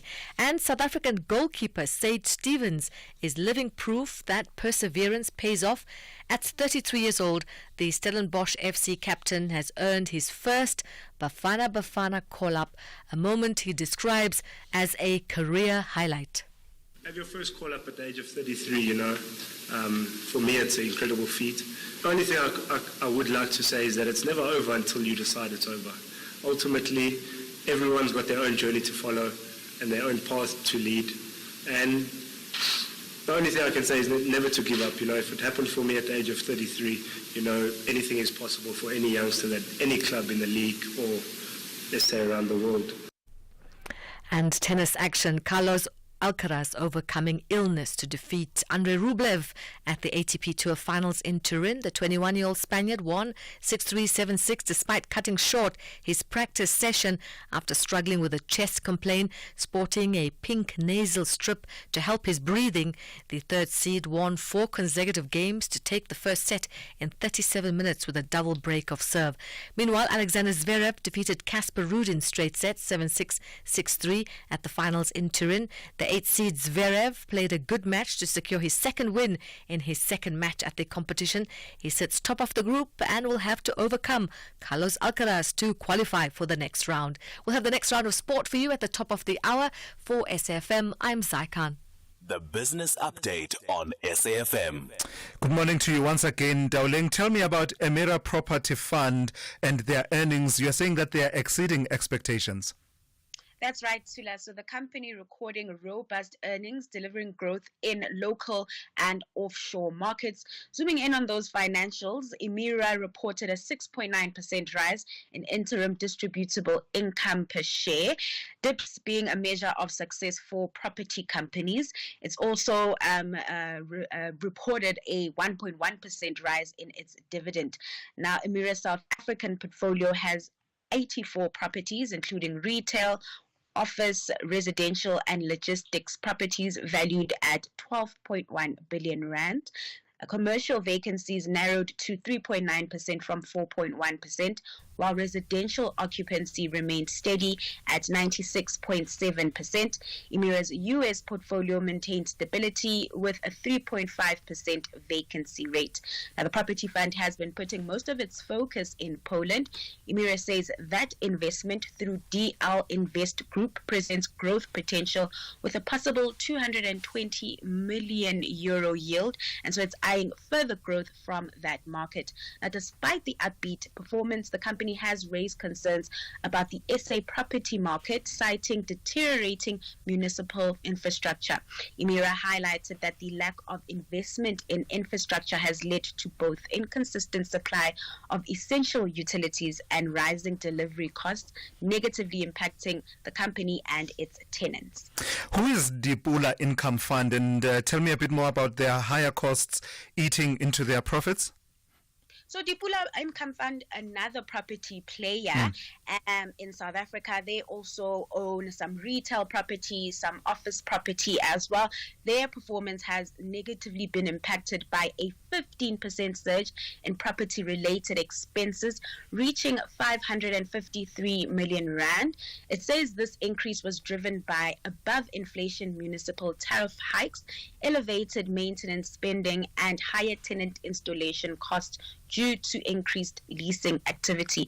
Now, with a portfolio of property mainly in Gauteng, company CEO Isaac Peterson expressed concerns about Johannesburg's water crisis, impacting fire protection and insurance for landlords.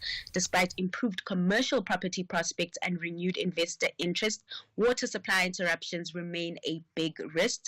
And in an attempt to address the issue, Dipula is installing backup facilities and harvesting water.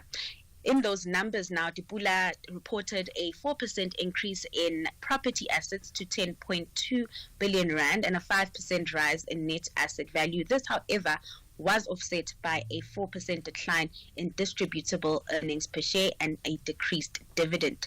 Despite the mixed performance, the group is positive, highlighting decreasing interest rates and renewed investor interest, and so it expects distributions to recover in the next financial year.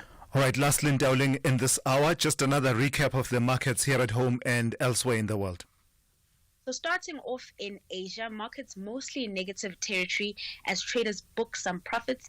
Investors seem to be concerned about the trajectory of inflation in the U.S. following the uptick in prices recorded in October. With that, we're seeing Chinese stocks taking the biggest hits, with the Hang Seng down 1.7%, while the Shanghai index slips 0.7%. In Wall Street, futures are in the red following yesterday's mixed close. Traders in the U.S. also digesting those inflation numbers while eyeing developments taking place at the White House. And then coming back home, markets still downbeat. The All-Share ending yesterday's trade almost 0.5% in the red. The negative sentiment also being felt in the currency markets, with the rand extending its losses, trading at 18.29 to the dollar this morning. All right, thank you for that. We'll talk to you in the third hour. Catch Dowling Lichela with another update just before the resumption of trade, and that will be coming up in the third hour of the show just after 8:30 here on the Morning Brief. Africa Update on SAFM. For that, let's turn to Advocate Sipho Mantula. Yo, Raz, I've just been scanning through your stories. Hectic. All right, let's start in Somaliland, not to be confused with Somalia. Elections there taking place. Tell us more. Refreshing morning, Thulas, and Jam Africa to your listeners. Indeed, Thulas, when you look at Somaliland, it was an independent state since 1991.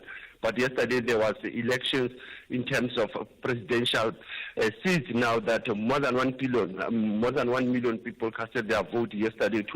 These elections were delayed since 2022 due to issues of regional economic struggles in that country. And we know Somaliland is still in dispute with Somalia as well as Ethiopia. So these elections are very important in Somaliland. The current president is seeking for the second term after being in office for 7 years. This is President Musa Abidi. And from the opposition Wadani party, we are expecting Abdullah also as one of the opposition to be one of the contesting candidates since yesterday as they were casting their votes. And this is where the hectic begins then. Let's talk about Namibia. There are elections. There's a bit of a controversy, is there not, about ballot papers and a link to a Zimbabwean ex-convict? That is quite true, Thulas. Even if I saw yesterday on SABC, we were busy talking to candidates, but there is this sitting story, an underlying story of a company linked to Wisnel Chivayo. When you think of this name, Wisnel Chivayo, Thulas, we think of Zimbabwean elections of 2023. The same guy, it appears that his company ran from, has been given a contract by the government of Namibia, 60 million contract to print the ballot papers. The opposition has been going on the streets lamenting in terms of the security of the ballot if it has been printed outside their own country. So these are the challenges that we are facing in Namibia as it going for the polls end of the month, Tula. So these are the issues that we need to focus on rather than on campaigns. These are what I call deep underlying electoral fraud that might arise in the land of Sam Njomo.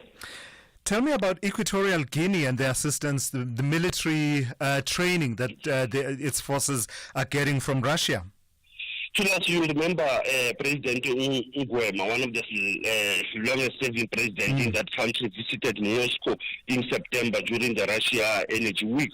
Now, what has happened? Russia have sent 200 Russian instructors to assist the presidential guard, particularly to guard the president and his family, and this come out in terms of the relation that we see Russia is moving towards the Sahel.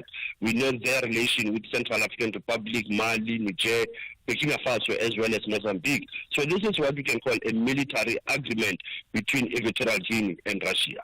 And in a somewhat, not so distant issue, Zimbabwe, the Zimbabwean president has met the Belarusian president. You must remember that all heads of state they have left there in the climate summit now in Baku. Now, Emerson Mnangagwa, on the sidelines of the World Climate Summit, he met with the president of Belarus, and you will understand that they are engaging on what are the issues that are of interest between Zimbabwe and Belarus. So this meeting also looked at the challenges that are facing the SADC region, but it was just a meet and greet between the president of Zimbabwe and the president of Belarus. Thulas, Mnangagwa is needed in Mozambique, but is gallivanting in Baku in the climate summit. Hey, Sipo, I will not show up for you are inviting me to be controversial. You are on your own there, brother.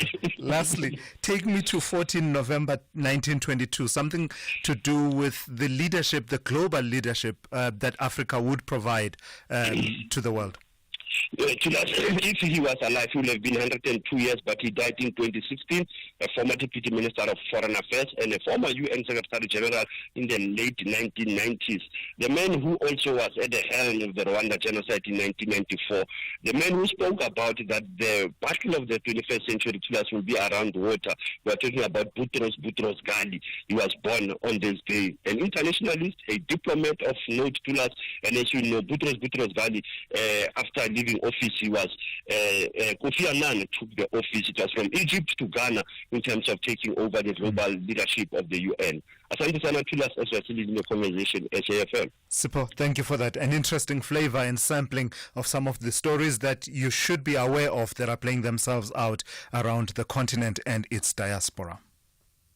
My business is very stressful. Construction and plumbing, anything can go wrong. The reason I chose Outsurance because they align with my vision with regards to customer service. The fact that they won the award for Best Business Insurance makes me feel like I'm in the right hands. Switch to Business Outsurance today and you could get a massive 20% discount on your business insurance premium. SMS quote to 43328. That's quote to 43328 to switch and save today. Licensed insurer and FSP. TCs and information online. So why should I use We Buy Cars if I want to sell my vehicle? Because We Buy Cars buys cars. But will I get the right price? Of course. We Buy Cars buys thousands of vehicles and knows exactly what every vehicle is worth. Their buyers deliver exceptional service and pay you immediately. And how do I know what they'll pay for my vehicle? It's easy. Visit webuycars.co.za or use the We Buy Cars app. Follow the simple steps and voila, you'll know your car's value in no time. We Buy Cars. Quick, easy, the best. The National Pulse, weekdays, 3 to 6 p.m.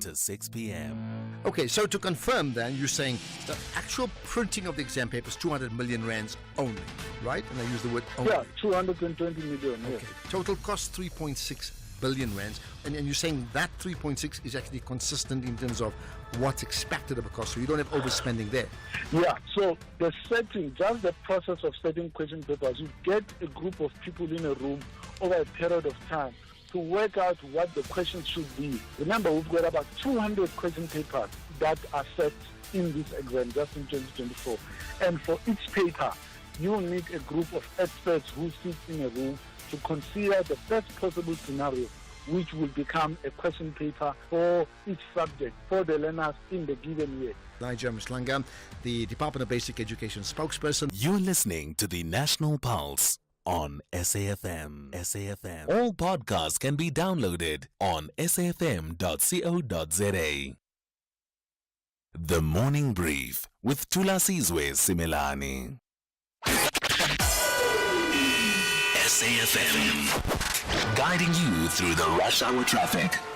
Heavy around Pretoria this morning. Probably the heaviest is the N1 South. A crash before the N4 Emily split. Traffic back through Stormful and back through towards Montana. So if you're coming out of Montana along Sefako Makato, you'll join the highway and you'll join immediately into a queue. Also, just seeing some tweets about Pretoria West around the University. That's all backed up. Very heavy in Pretoria West and heavy in Pretoria East. There's a power outage this morning. So routes like Linwood and particularly Solomon, Mshangu, Atterbury, Grasfontein, they're already busy. N14, the Krugersdorp Highway between the R55 Pretoria West exit and the N1 Brakfontein on your way to Pretoria. That's heavy. And there's been an alteration in the roadworks around Old Joburg Road and Olifantsfontein Road. There's a really heavy backlog in that entire area, that eastern side of the N1 highway. Major delay alerts. Also coming from Blue Hills, Olifantsfontein towards the highway is heavy. Joburg's N3, a pedestrian crash just up by the Modderfontein Road exit. In fact, there are two collisions, one at Modderfontein Road and one at Marlborough Drive, both going N3 north. The backlog of traffic right down to the M2 Heldon interchange in Germiston up through Edenvale and onto Limborough Park. You might want to avoid the N3 this morning. Also big traffic on the N12 and R24 routes coming in to join that N3 running north. If you're Durban bound coming through Belito territory, a crash just by the Belito exit. That is quite a heavy backlog from the Salt Rock sort of area. And if you're driving Cape Town, just confirmation that Baden-Powell Drive remains closed at Monwa BC. That's the Khayelitsha side, and thick sand as well at Coastal Park, causing a backlog. I think there's a sort of traffic contraflow maybe through the sand there, so very heavy from the Strandfontein area. Also crash on Viking Way going through to Jan Smuts, so coming off the M7, turning onto Viking Way going west. That's quite slow. Rob Byrne, SAFM Traffic. Bafana are coming to Cape Town to play the final qualifier against South Sudan at the Cape Town Stadium on the 19th of November 2024 at 6 p.m. Come early, dressed to support Bafana for a chance to win prizes. Gates open at 3 p.m. and tickets start from 60 Rand for adults with special rates available at 30 Rand for children under 12. Scholars in uniform and students with student cards at all Ticket Pro outlets. If you can't make it to the stadium, catch the game live on SABC2 at 6 p.m. or visit sabcsport.com. For more details, visit safa.net and Bafana on X and TikTok. It's Black Friday season, South Africa. It's the season to save big. Switch to Outsurance and you could get mind-blowing savings on your car insurance premiums today. SMS out to 30754 for a quote. If Outsurance can't beat your car insurance premium, ask for 500 Rand cash and make that 1,500 Rand cash if you've been claim-free and with the same insurer for 3 years. Monthly savings if they are cheaper or cash in your pocket. It's a win-win for you. SMS out to 30754 to switch and save today. That's out to 30754. Outsurance, where you always get something out. A licensed insurer and FSP, T's and C's online. Call Thulasizwe now, 086 000 2032. Yeah, so quite a lot of you keen to talk about the sentiments expressed by the Minister in the Presidency, Khumbudzo Ntshavheni, regarding whether or not to send down food and water to people who are underground, the illegal miners in areas like Stilfontein. Good morning, guys. Good morning to Thulasizwe. And look, I fully support the government in this instance. For once, smoking out part of illegal miners, I fully support them, because we can no longer sit and babysit criminals. They're already doing that in prison. So even in how else are they going to take them out of the mines if they're not going to come out willingly? So smoke them out, That's one take. Let's listen to another one. Morning, Tulas and SAFM listeners. About the Zamazamas being starved. Remember, this is the same South African government which took Israel to court for starving Palestinians, accusing Israel of using food as a weapon. But they are doing it against human beings, poor human beings who are trying to eke out a living underground. They are using the same tactics they took Israel to the ICC for. So it's pathetic. It goes without saying that it's wrong, it's illegal, it's inhuman. Thank you. Thank you for those. Let me actually take a few calls. I want to start with a call from Bond Nyoka, who is calling on the same issue of illegal miners. Good morning to you, Bond. What's your take on this issue? Good morning to us and the SAFM family. The remarks by the minister are unsettling and reckless, in fact irresponsible. They do not reflect the kind of South Africa that we want to be after 27 April 1994.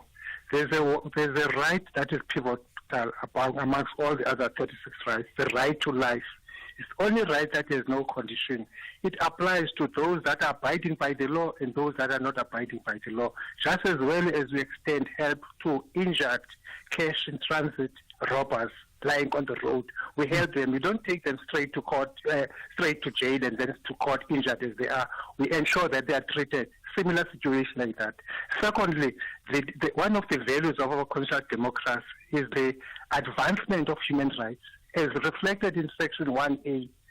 That includes that right to life in Section 11. Finally, also, the historical context, we must not forget it.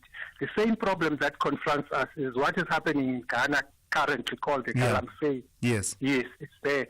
But what is the historical context? These people are scavenging on a dead carcass that has been closed, trying to take the remaining meat that is there. The real Zamazamas are those that came in 1886, which caused the very Johannesburg to be created. Right. There was a gold rush of people that came, and the black people were not allowed to be miners. They were instead taken from Southern Africa and to be the laborers. Now is their chance to take out whatever is remaining.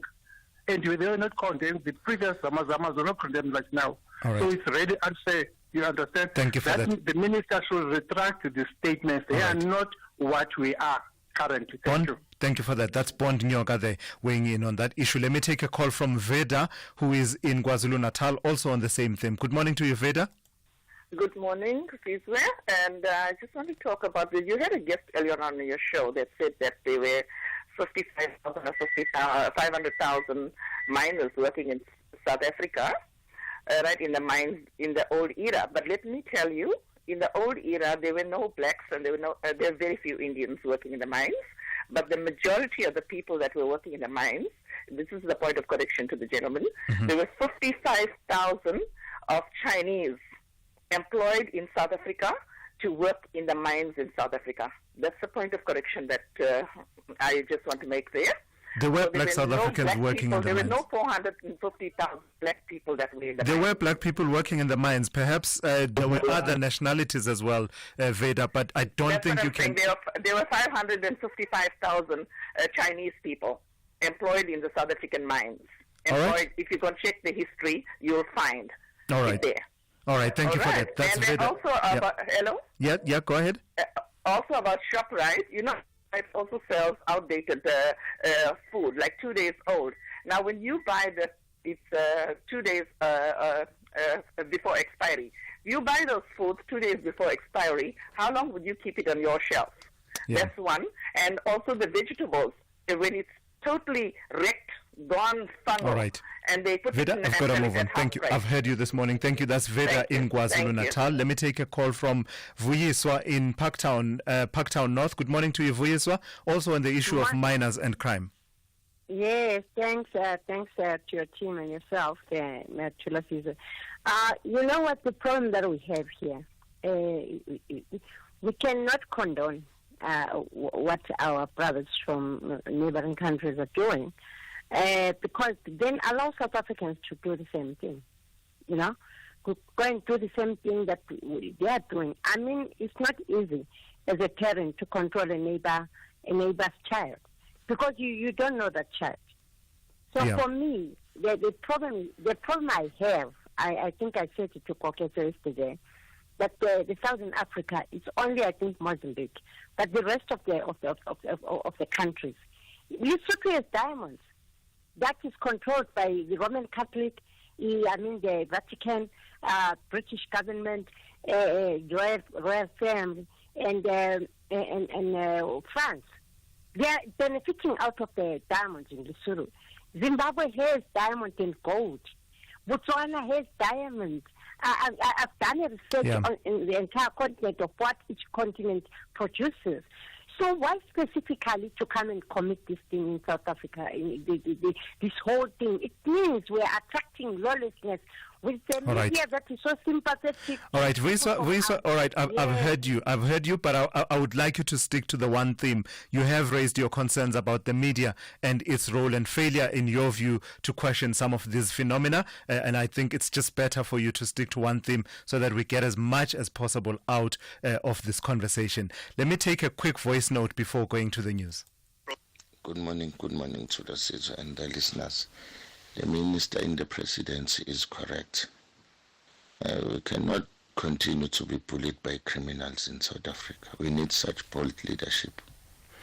All right, so those are, as you can tell, there's a variety of views pulling in different directions about the comments that have been made by Minister in the Presidency, Khumbudzo Ntshavheni, saying we are going to, quote unquote, smoke them out, and basically no help will be extended to those illegal miners underground in the Northwest. And that's how we come to 8 a.m. and time now for a news update with Ann Musa. Essential cover from Outsurance pays out claims in cash, allowing you to choose your own panel beater. SMS CAR to 43187 now.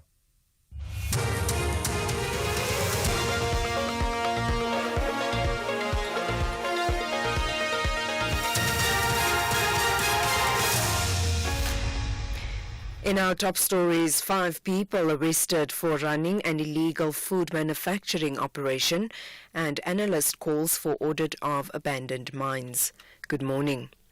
City of Cape Town authorities and police have arrested 5 people for allegedly running an unlicensed food manufacturing business in the Mfuleni area. They received a tip-off and inspected the premises, where they found sausages being processed and packaged in unsanitary conditions. Member of the Mayoral Committee for Safety and Security, J.P. Smith, says the unhygienic conditions at the facility pose a significant health risk to consumers. He says the owner of the facility and 4 employees are suspected of being in the country illegally. Forensic experts are processing the contents for further testing. Mining analyst David van Wyk says government needs to conduct audits of abandoned mines and ensure the owners are prosecuted. He has warned illegal mining will continue as long as abandoned mines are not rehabilitated. More than 4,000 illegal miners have been trapped in mine shafts in Orkney and Stilfontein in the northwest. This after the police and the SANDF launched Operation Valumgodi last month, preventing the illegal miners from accessing food and water. Van Wyk says to successfully address the issue of illegal mining, authorities need to understand the people that are involved in it. It's also a myth that these are all foreigners. They are not all foreigners. Many of them are South Africans, and there are mixed groups in these groups. There's a lot of myths that have been put out by the government and by the Department of Mineral Resources, because the department does not want to deal with this economic problem. Therefore, it turns it into a security and policing problem. And it's not a security and policing problem. The Border Management Authority, BMA, says it remains on high alert at the Libombo border post as it anticipates a resumption of protests in Mozambique. The BMA spokesperson, Meme Mukhotsi, says by yesterday afternoon they closed the port of entry between South Africa and Mozambique due to renewed political tension. Mukhotsi says the processing of people and cargo later resumed. However, intelligence they received from the Mozambican government indicates there could be a resurgence of violence. The Maputo corridor is a very important corridor for trade. But when we are faced with situations, we are able to divert cargo processing. We have a port of entry that is 60 kilometers next to the Libombo port of entry that normally when everything has come to a halt, we redirect the traffic through that port of entry called Mananga. It would put travelers in cargo transit into Swaziland and eventually getting them into Mozambique. Meanwhile, the South African cabinet has called on aggrieved parties in Mozambique to allow the country's constitutional council to adjudicate over their dissatisfaction on the outcome of the recent elections. Minister and the Presidency, Kumbutso Ntshavheni, addressed the media and parliament yesterday following a cabinet meeting. And finally, controversial Republican Congressman Matt Gaetz has resigned from the U.S. House of Representatives following his nomination as Attorney General in Donald Trump's new administration. Gaetz faced the House Ethics Committee's probe into allegations of financial impropriety and sexual misconduct. He has denied all the allegations against him. The president-elect says his nominee will root out what he calls systemic corruption. House Speaker Mike Johnson has backed the nomination. He's an accomplished attorney. He's very concerned about the lawfare that has been occurring in the Department of Justice under the Biden administration and the fact that the American people have lost their faith in our institutions of justice because of everything that he's seen. He's a reformer in his mind and heart, and I think that he'll bring a lot to the table on that. Recapping the top stories, City of Cape Town authorities and police have arrested 5 people for allegedly running an unlicensed food manufacturing business in the Mfuleni area. For SAFM News, I am Anne Musa. And that's the news for this hour. Theft, accident and 1 million rand liability cover, all covered by Outsurance Essential. Get a quote today, SMS CAR to 43187. 36-year-old Joy loves Outsurance Essential because it's low-cost insurance designed for older cars. For her 2013 Ford Figo 1.4 Ambiente, she only pays 400 Rand a month. With Outsurance Essential, you get up to 1 million Rand liability cover. That means if you cause an accident, the other car could be covered for up to 1 million Rand. Add even more value with the motor warranty, which covers you for mechanical or electrical breakdowns. Get saving with Outsurance Essential for unfinanced cars older than 5 years and valued at less than 130,000 Rand. SMS CAR to 43187. That's CAR to 43187 today. Licensed insurer and FSP. T's, C's and information online. SAFM, guiding you through the rush hour traffic. Biggest delays around Gauteng this morning. The N3 is a monster. It's a pedestrian collision at Marlborough Drive in the Limborough Park area. Traffic's all the way back to Van Buren in Bedfordview, and it is super heavy all the way through. Heavy enough to backlog the N12 and R24 routes back past their respective Edenvale exits, just trying to get into Galilees and turn into the N3 North. So certainly N3 North just well worth staying well away from this morning until that scene is being cleared. Pretty heavy on the R21 away from the airport up through Bopsfontein Road towards the engine. That's a double lane closure for the roadworks, and a collision on Pretoria's N1 South before the N4 Emalafeni split. That is pushing a big delay back through Storumful and back towards Montana. Durban, that truck that we reported jackknifing on the M7 West at Titran Road, causing some delays heading out of the Rossborough area. Crash at Belito, backlogging traffic on the N2 South into that particular scene. And Cape Town, if you're coming out of Durbanville, there's no traffic lights this morning. Durban Road at Kendall Road, so that's quite a heavy backlog that you don't normally sit in. Baden-Powell closed at Khayelitsha and heavy through the Coastal Park area. Both of those incidents because of sand. Rob Byrne, SAFM Traffic. A very good morning to you. In your SFM sports headlines, it is soccer. The Bafana goalkeeper Sade Stevens says age is just a number, making dreams come true at 33 years old. And in rugby, the Springboks' new attack coach Tony Brown is bringing his expertise from New Zealand to the South African squad. We'll have the details around 8:30.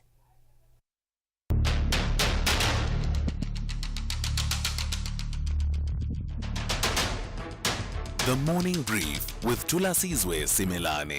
Weekdays, Monday to Friday, 6 to 9 a.m.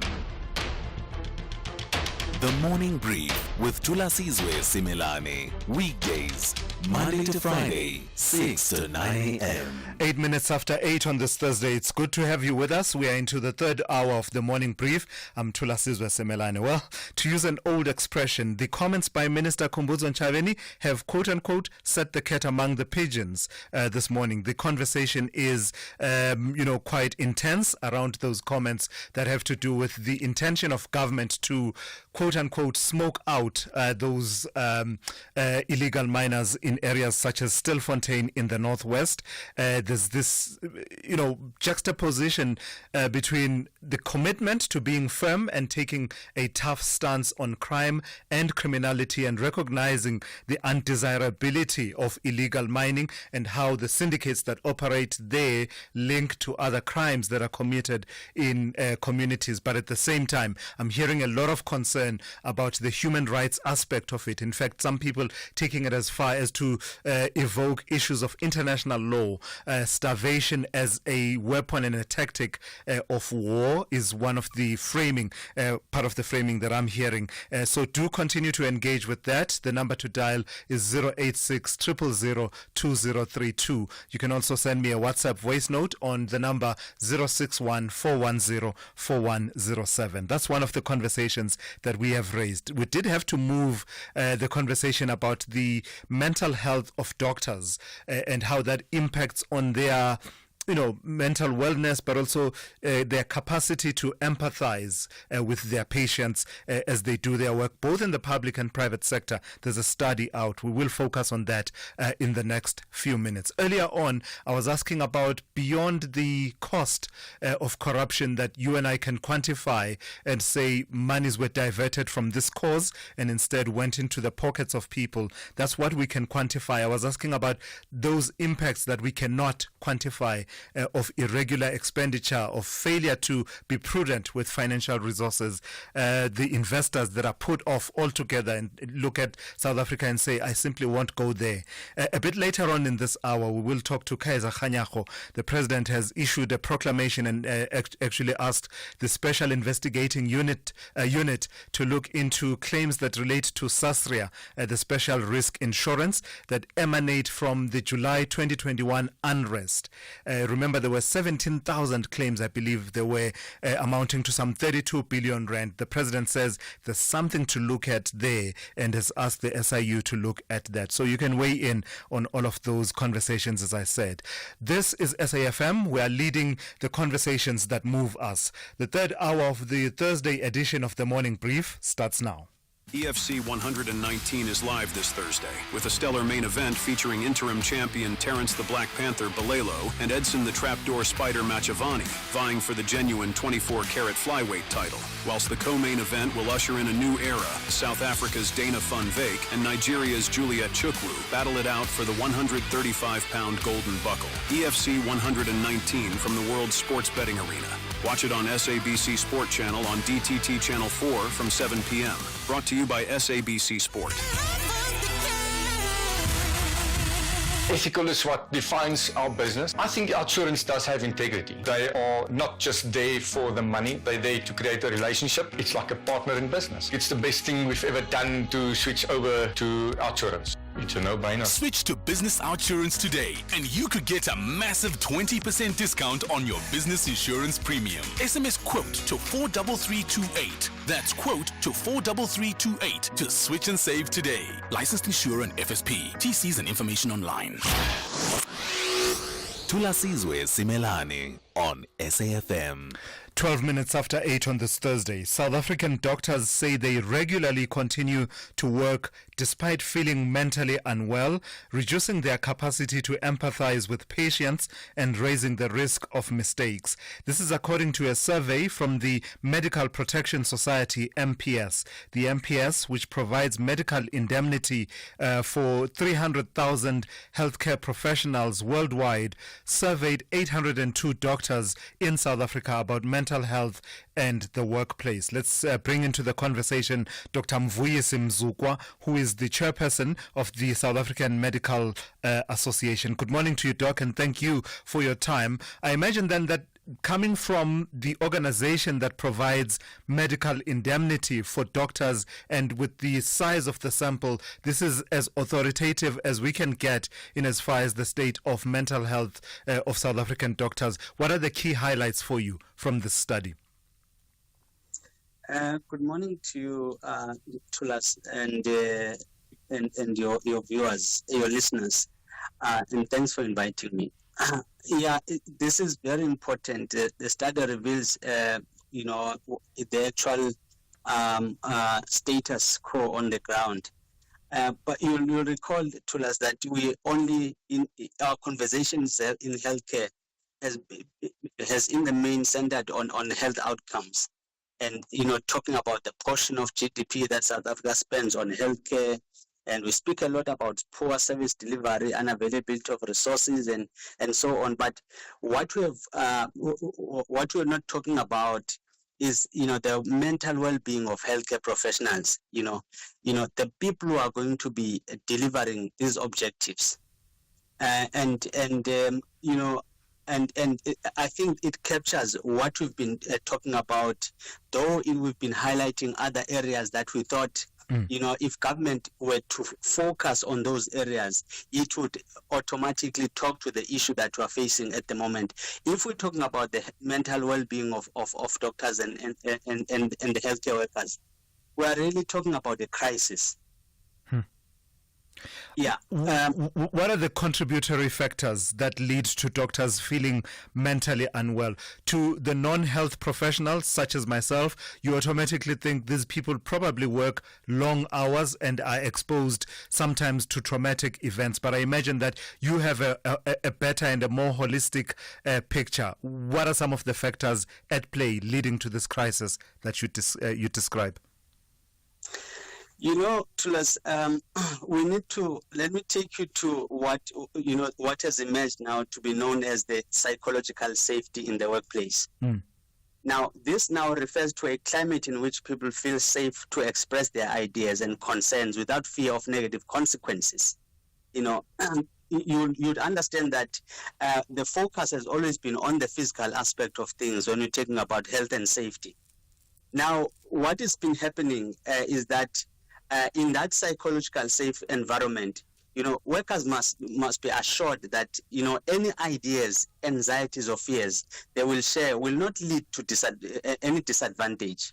They must speak with confidence, speak up with confidence and won't be humiliated, ignored or blamed. I'm bringing this issue because at the backdrop of the letter that was written by Tim de Meyer, when Tim de Meyer talked about the conditions under which doctors are performing, the dilapidating buildings, unavailability of resources, tools of trade that are not there, and also the safety of healthcare workers in the workplace and everything else. What happened to him?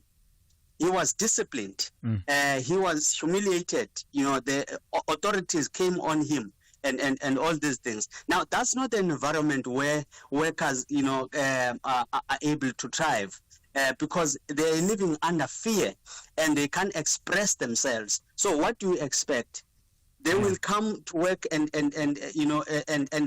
hide these things. The consequences are that they will still come to work. They will obviously mask their struggles due to fear and or repercussions, and also what will happen is that they will, like you've heard from Tom London. they will not have the empathy that you would expect from a doctor. How do you expect a depressed person or a stressed out person to be able to smile and do all these things? You can throw in the money that you want to throw in under NHI, but if there is no ethical leadership and governance to drive this thing that we're talking about now, you will never get there. So I believe it's what you call presentism, in that you are present, but actually you're not really there and invested and able to be empathetic in the moment. So just tell me then, Doc, is this conversation happening at all within the South African health system, the mental health and wellness of healthcare professionals? You will note in our statements that we kept raising this matter, even in our discussions with the department. But I don't think people understand, the gravitas of this problem. They think that if they can work out on, throw in the money in the system, it will solve everything.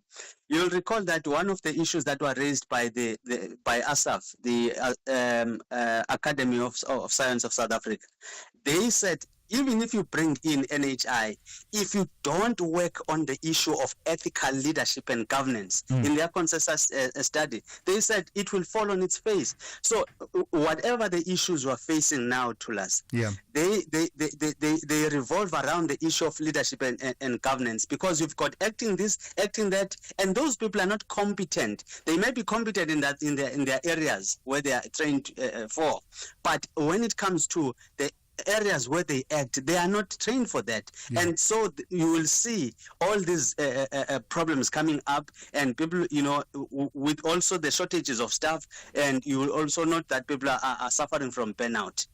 All right, thank you for that. That's Dr. Mvuyisi Mzukwa, who is the chairperson of the South African Medical Association. Ethical is what defines our business. I think our insurance does have integrity. They are not just there for the money, they're there to create a relationship. It's like a partner in business. It's the best thing we've ever done to switch over to our insurance. It's a no-brainer. Switch to Business Outsurance today, and you could get a massive 20% discount on your business insurance premium. SMS quote to 43328. That's quote to 43328 to switch and save today. Licensed insurer and FSP. TCs and information online. Big stories of the day. Hashtag the morning brief. 8:20 on this Thursday. Today is World Diabetes Day. In commemoration of the day, the Healthy Living Alliance, HELA, says it is important to draw attention to diabetes care. Diabetes affects 12% of the adult population in South Africa and is the second leading cause of death after tuberculosis. HELA has also urged government to continue reinforcing policies that contribute towards lessening the plight of those living with the disease. Joining me now is Thulasizwe Simelane, who is the communications manager at HELA. Good morning to you and thank you for your time. Given that diabetes affects some 12% of the population and, as we say, is the second leading cause of death after tuberculosis, does it receive the requisite attention in conversations, ordinary conversations, but also in policy conversations? Good morning, and thank you so much for having me on your show this morning. I think, one of the things that we need to realize about diabetes and non-communicable diseases in general is that it is a lifelong thing that affects millions of South Africans every day. So we're using this opportunity because it is our World Diabetes Day to highlight the plight of people. But ultimately what we're saying is that we need to curb the increase of people with diabetes. We really need to prevent more people from contributing to the shocking statistics of this illness in South Africa. And in terms of at a policy level, and I know you champion the issues around intervention such as the sugar tax, if we can use that word, the health promotion levy. Is that one aspect of prevention? Are there other aspects that we're not paying attention to? Yes, for sure. And just to start off with, I'd like to just say that, when it started, everybody started calling it the sugar tax, but that's not what it is. It is a tax on sugar-sweetened beverages. So, you can still go to the shops and bake your cookies and things like that. We know that this is an important intervention because sugar-sweetened beverages, first of all, have no health benefits. So these are non-healthy beverages that you're drinking, but they have a lot of harms. So sugar-sweetened beverages, have been known to show increased risks of obesity, increased risk of type 2 diabetes, increased risk of cardiovascular diseases. And so what we're saying is that government urgently needs to increase the health promotion levy, because this intervention has been shown to reduce the overconsumption of these sugar-sweetened beverages. And we know that in the global south, particularly in South Africa, there's been a tremendous increase in the amount of sugar-sweetened beverages that people are consuming. Tell me a bit more then, because you say you want to focus attention on diabetes care. What does that entail, and what are the aspects that are worth highlighting on a day such as this one? For sure. I mean, I think one of the things that, we're not health professionals, so we're not doctors, but we're saying to government that should this policy intervention be passed, which, since it was implemented in 2018, has brought in billions of rands, right?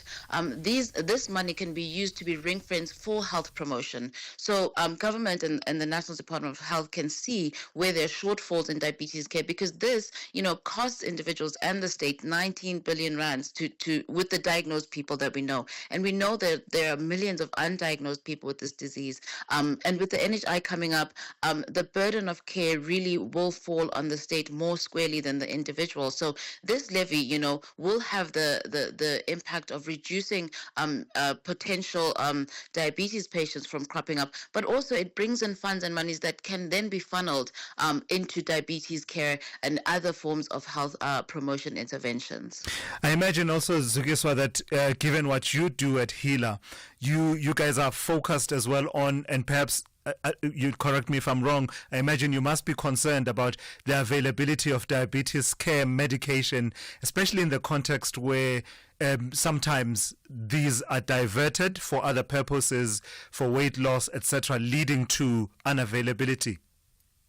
I mean, I think this thing, we talk about the true cause of diabetes. The true cause of diabetes are the people who are, missing limbs, who are, really struggling with this, because this disease really is life-altering. And so when we're talking about, interventions into care, we're looking at, from a policy level, what can government do itself? And that's who we're holding accountable. Because a lot of the times it happens that this becomes an individualized kind of thing where people are shamed for choices. But what kind of choices are people able to make when the food system in its entirety really is not geared up to protect people from, these big companies that are making profits? All right. Thank you for your time this morning. That's Thulasizwe Simelane, who is the communications manager at the Healthy Living Alliance, HeLa. Call Thulasizwe now, 086 000 2032. All right, let's take a call from John in Joburg. Good morning to you, John. You want to talk to me about Checkers and the news that's out about its ability or otherwise to recruit and retain South Africans. Good morning, Thulas and SAE listeners. No, me, I'm doing Checkers delivery. I'm a driver also. I'm from Zimbabwe. Mm-hmm. I've been doing this thing since COVID. So this thing of Checkers, there is advantages and disadvantages. Mm-hmm. The disadvantages of this job, it's a risky. There's no sick leave. There's no leave. There is you use your own motorbike, your own fuel. Whatever happens to you during the work hours, it's your own fault. It's your own problem. You don't have any right on this company. That's the main disadvantage of this job. We don't pay UIF. We have no benefits at all. Mm. Yes. The advantage of this job, there is money. South Africans, they must come and join. They must try this thing. There is money, you said? There is money. I do not lie to you. A week, if you work hard, because we work 5 days a week, you can get 6,000, 5,000 a week. Yeah. Yes. So I'm just asking to them, they must try. They mustn't complain from outside there. They must come and try. Remember, there's a saying, say, if you can't beat them, join them. Yeah. They must try to join. They mustn't complain for everything. Right. There is Monday. John, very quickly, Yeah. just from your observation, why do you believe South Africans are not taking up this work at the rate at which, ideally they should be? Yeah, I spoke to some few guys. They said, no, as we want to go to holidays, every time on this holiday, I have to go. So if there's no, a leave, I can't do that.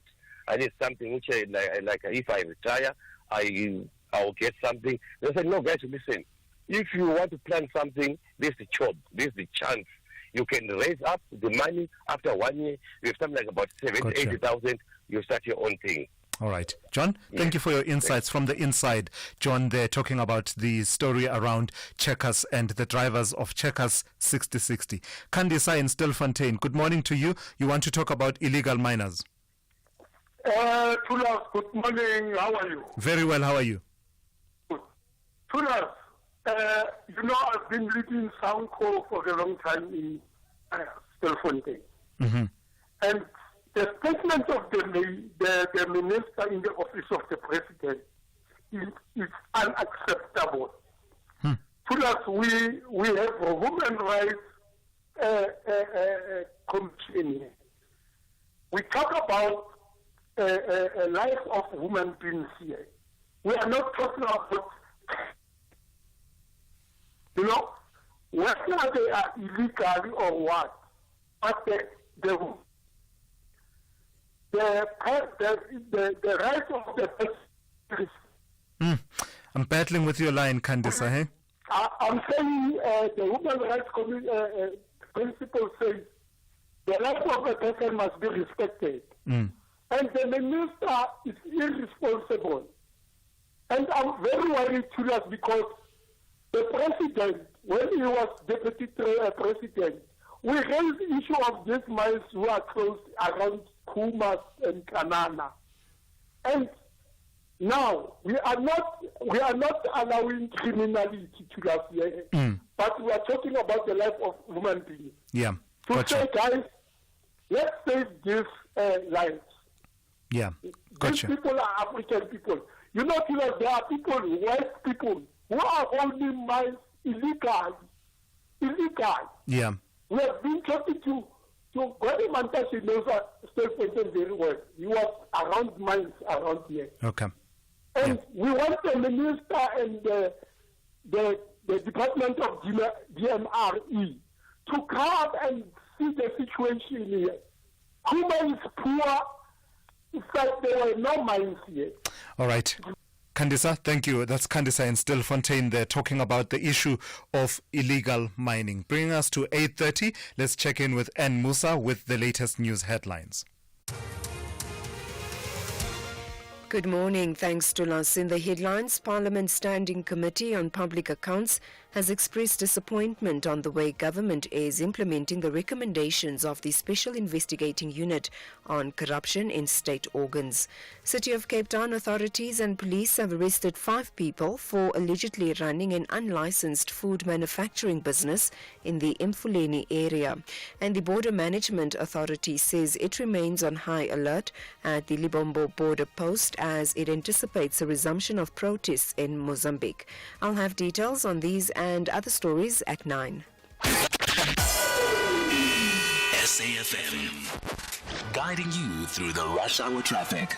Still been heavy coming through Pretoria on Route 1 this morning. It's a crash, quite a big one, just before you get to the N4 Emelathleni highway split. Traffic's backed up through Storumful and back in towards that Montana on-ramp. That's a really big queue. If you know alternative routes, you'll get through quicker. Also big traffic still on the N14, Krugersdorp Highway, Pretoria bound, going up towards the N1 Brockfontein interchange. Earlier crash around the Limbro Park area has been cleared, so that traffic going from Bedfordview up through Eden Vale is starting to ease up. The N12 and R24 routes, though, to the N3 coming in from the Ekurhuleni side remain quite heavy. A lot of traffic still around Crown as well. Mike 1 North and the M2 coming through from Joe Slovo quite busy. Breakdown, which happens a lot these days at Cliffdale. So if you're on your way to Peter Maritzburg, it's another day of a major backlog from Key Ridge. As you get into a single lane section, you've got roadworks in, 2 lanes open and a broken down truck blocking the only other lane, blocking one of those 2 lanes and causing just 1 lane to remain open.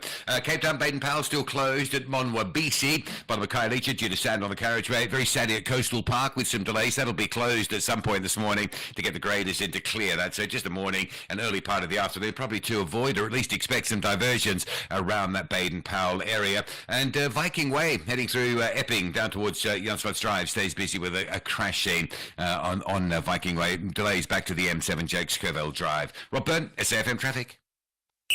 This is SAFM Sport with Zai Khan. So Zai, DJ Cleo, the famous DJ Cleo. Yeah. If I remember correctly, he had a dream of becoming a professional goalkeeper. And I think mid-career in terms of music, at some point he got involved with Wits University. And I hope I am correct in that story. Someone following a similar path? Sage Stevens. I know. Don't give up on your dreams. Ever. No matter how old you are, Yeah. you can start at 50.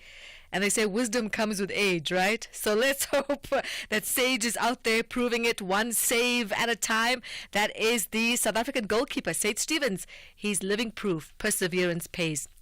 At the age of 33, the Stellenbosch FC captain has earned his first Bafana call-up, a moment he describes as a career highlight. Now training at Dobsonville Stadium, where he started with Morocco Swallows over a decade ago, Stevens was emotional, calling it a full-circle moment.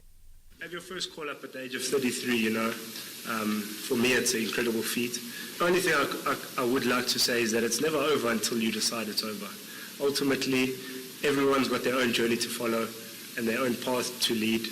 And the only thing I can say is never to give up. If it happened for me at the age of 33, anything is possible for any youngster at any club in the league or, let's say, around the world. Well, let's go to the Springboks. Their new coach, Tony Brown, bringing his expertise from New Zealand to the South African squad. But it's clear Bok Rugby will stay true to its roots. Brown, known for his skillful handling of attacking play, says his focus is on enhancing South Africa's physical gain line style and not mimicking the All Blacks. Now, since joining earlier this season, Brown has seen the box game evolve with a fresh approach that maximizes the natural talent and the power unique to South African players. We've still got to attack the way that the Springboks play the game, which is really physical. It's on top of the gain line. It's never ever going. I'm never ever going to come in and teach the Springboks to play like the All Blacks, for instance. So I'm going to teach the Springboks to attack like Springboks, and we're slowly understanding what that looks like, and 100% come this time next year we've got to improve a massive amount as well. On to tennis news, and the former soccer star Diego Forlan's newfound career in professional tennis started with a double loss at the Uruguay Open. The 45-year-old Forlan and Federico Correa of Argentina lost 6-1, 6-2 to Boris Arias and Federico Zeballos in the first round of the ATP second-tier Challenge Tour. Forlan and Correa were granted wildcard entries to play doubles in the tennis tournament. I'm sorry. I know. You're going too fast. You are saying this as if it's an ordinary story. Diego Forlan. The playing Diego. tennis. Yes. Okay, continue. It's never too late. Now, the Uruguayan striker, he retired from soccer in 2019 after playing with top clubs such as Manchester United, Atletico Madrid, Inter Milan. And in 2010, here in South Africa, he was the World Cup's best player and joint highest scorer, netting twice as well in the 2011 Copa America final, helping Uruguay win its first continental trophy in 16 years. And finally, boxing. Mike Tyson wasn't in the mood for talking in the final news conference before the 58-year-old former heavyweight champion faces YouTuber turned boxer Jake Paul. Tyson was responding to questions 2 nights before the fight against Paul, who is 31 years younger. And that was all happening at the home of the NFL's Dallas Cowboys. Now, the issue of Tyson's health came in as well, where he was being treated for a stomach ulcer when he fell ill on a flight. But Tyson said in a documentary promoting the fight that he lost a lot of weight while recovering. But the co-founder, together with Paul, says that the most valuable promotions, they've done all the medical checks, and Tyson has been cleared for weeks. That's where we leave it in the boxing ring. More sport here on SAFM around 12:30. I'm Zai Khan. The Business Update on SAFM. Good morning to you once again in Dowling. Let's start with the issue of debt. So you're telling us that local consumers are continuing to struggle with debt, and this is despite the improving economic conditions. Yes, Tulas, you'd expect the third quarter period to show some improvement when it comes to debt repayments, considering we've had our first interest rate cut in that period, 2-pot withdrawals, and inflation dipping below the midpoint. But that is not the case. According to Debt Busters Debt Index, South African consumers faced escalating debt burdens in the third quarter, and this was driven by soaring unsecured debt interest rates reaching 26.7%, which is an 8-year high. Now, the surge, fueled by the SARB's initial hiking cycle, impacted debt servicing costs. Local consumers seeking debt counseling allocated 66% of their income to debt repayment, while vulnerable earners earning less than 5,000 Rand per month dedicated 75%. So some of the trends uncovered in the report were compared to 2016, revealed that 82% of debt counseling applicants relied on personal loans and 53% used payday loans. Now, despite recent positive economic developments, including reduced inflation and interest rates, consumers' purchasing power dropped 44% since 2016. Now, we are seeing this happening, but we are also seeing more consumers seeking debt relief, as Debt Busters recorded 6% and 10% year-on-year increases in debt counseling and online debt management demands. Tell me about Swiggy. Who is Swiggy, and how do they fit in with the business that is Prosus and Swiggy listing in having its IPO in India? Mm-hmm. So Swiggy is a company based in India it connects consumers to restaurants. So it's basically like a Mr. D. Okay. But in India, and Naspers and Prosus are invested in it, and that's why it's so important to their portfolio. And the listing has also just boosted Naspers and Prosus. So Naspers' subsidiary Prosus unlocking $2 billion in value following that IPO. Swiggy listed on India's national and Bombay stock exchanges, valuing the company at $11.3 billion. Now, Prosus, Swiggy's largest investor, sold $500 million worth of shares, retaining a 25% stake. Prosus invested $1.3 billion in Swiggy over 7 years, demonstrating its commitment to emerging markets, particularly India. Now, Swiggy's shares rose 7% above the initial public offering price, trading at 444.65 rupees yesterday when it initially listed. And moving forward, Prosus has even more plans to unlock value for shareholders as it prepares to spin off another one of its investments in India, pegging in an IPO for payments service company PayU by next year. Following the Swiggy listing, Naspers and Prosus closed in the red. This was mainly because both stocks were caught up in the market sell-off. But when looking at the performance year to date, Naspers and Prosus are up over 30%. I must say it rolls off the tongue quite easily. Swiggy. Swiggy, yeah. What kind of a day are we looking at on this Thursday in Dowling in the markets? Well, the JSE could clock in a fourth straight session of losses as markets are poised to open in the red yet again. On the company news front, traders will be waking up to updates from telcos players MTN and Telkom. Moving over to currencies, the Rand making slight gains, but still on the back foot as sentiment on emerging markets currencies tanks. It's trading at 18.24 to the dollar. And in US futures are in the red with all eyes on political developments. Over in Asia, markets slipping further into negative territory. It's red across the board there as traders track international peers while also digesting the recent U.S. inflation print. All right, thank you for that. That's Ntauleng Lechela. She's kept you updated on business, the economy, as well as the markets here at home and around the world throughout the last 2.5 hours or so here on the Morning Brief. We do not tolerate any kind of discrimination. Disability Awareness Month 2024. Only on SAFM 104 to 107 nationwide. SAFM, leading the conversations that move us. Call Thulasizwe now. 086 000 2032. Yeah, let's do exactly that. Let me take a call from Solomon, who wants to talk about Checkers 60. Good morning to you, Solomon. I imagine you want to respond to the conversation I had a few minutes ago with the driver, John, who was saying he's a driver for Checkers 60. Good morning, Tula. How are you doing? Very well. How are you? I'm good. I would like to ask 1 or 2 minutes of your time. I heard John from Checkers 60. I'm also a veteran. Old driver of Checkers 6060. I'm the one who started among the 2 or 3 first drivers of Checkers 6060 right. when it launched. Mm-hmm.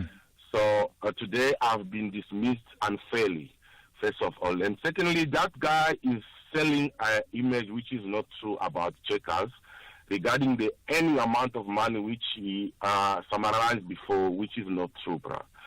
Checkers 6060 has some good and bad. As like we say, there's a working hour which is too much. Can you work from 6 o'clock until 9 o'clock when they say all is clear? Secondly, there's accident on the road. And saying they earn up to 10,000 on 9,000 a week is not true. Bruh, it's not true. It's a big lie. That's what I can tell you. There's really many disadvantages. But can you say it's not true when John is saying that's his experience? So he is able to make that kind of earning and being a Checkers. I suppose what I'm saying is, don't you want to reflect on your experience as opposed to challenging his own experience from doing the same work? Yes, the reason why I'm saying that, as we speak, me and you, I'm on one of the sites, sitting here with more than 30 drivers are sitting here. There's no one moving. There's no trips to take to customers. So how will end of the day will make 9,000?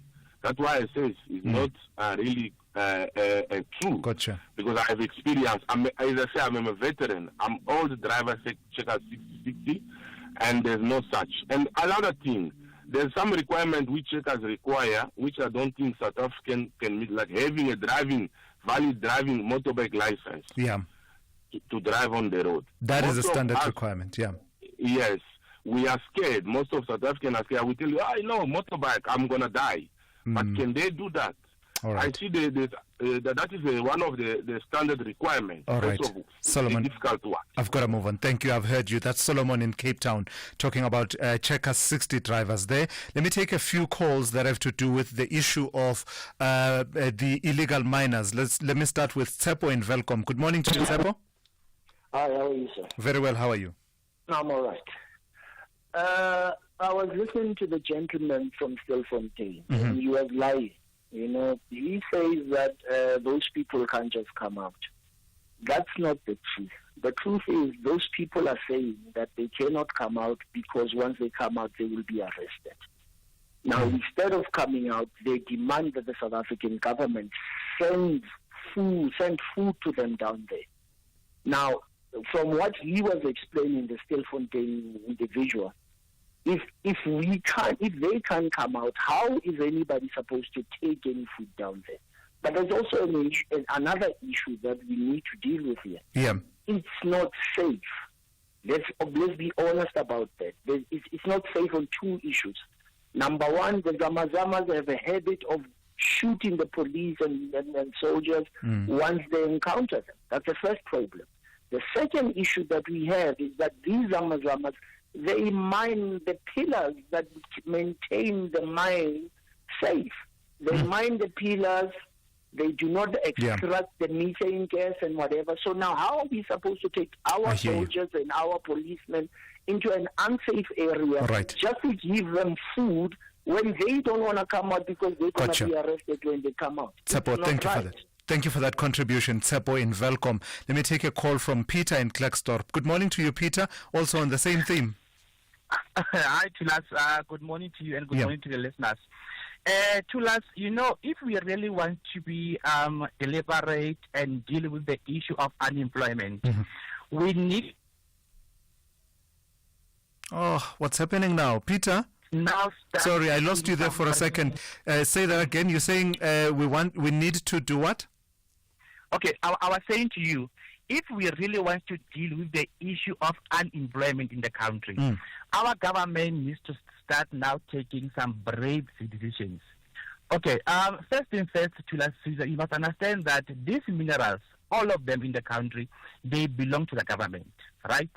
And then secondly, you must check on these guys of the Zamazamas, how much are they really getting out of that? For an example, these guys, when they get paid, right, for an example, after 6 months, they share about 800,000 rand more or less per person, right? And then secondly, if we have to check now, the guys that are actual underground currently, we are talking about 4,500 Zamazamas, right? So if the government can say, you know what, guys, let us now take a completely different direction. For example, Thulasizwe, in the Kenneth Kaunda, there is a task team that is formed to deal with those illegal Zamazamas. Right. If we have to check on the money that is being spent on accommodation and overtime and food on those task teams, we can actually utilize that money. For an example, I'm not condoning the issue of Zamazamas, but I'm saying that instead of, dealing with this thing every now and then, let us find a proper solution. So what am I saying by that? For example, the government must actually try to give, you understand, these guys a training. They must train them about safety and security. They must also try to, for an example, instead of these guys getting illegal, explosives and so on and so forth, at the same time, the very same minerals can be sold to the very same government. I've got you. For an example, imagine if you have 4,500 illegal, how many legal people can you actually... Yeah, got you. Peter, that's Peter there in Klerksdorp, raising that issue, and it's part of the theme that has been about promoting proper artisanal mining and controlling it and regulating it, as opposed to the illegal mining that is actually the practice at the moment. I'll take more of your calls and your WhatsApp voice notes in just a moment, but for now, let's take a quick traffic update. SAFM, guiding you through the rush hour traffic.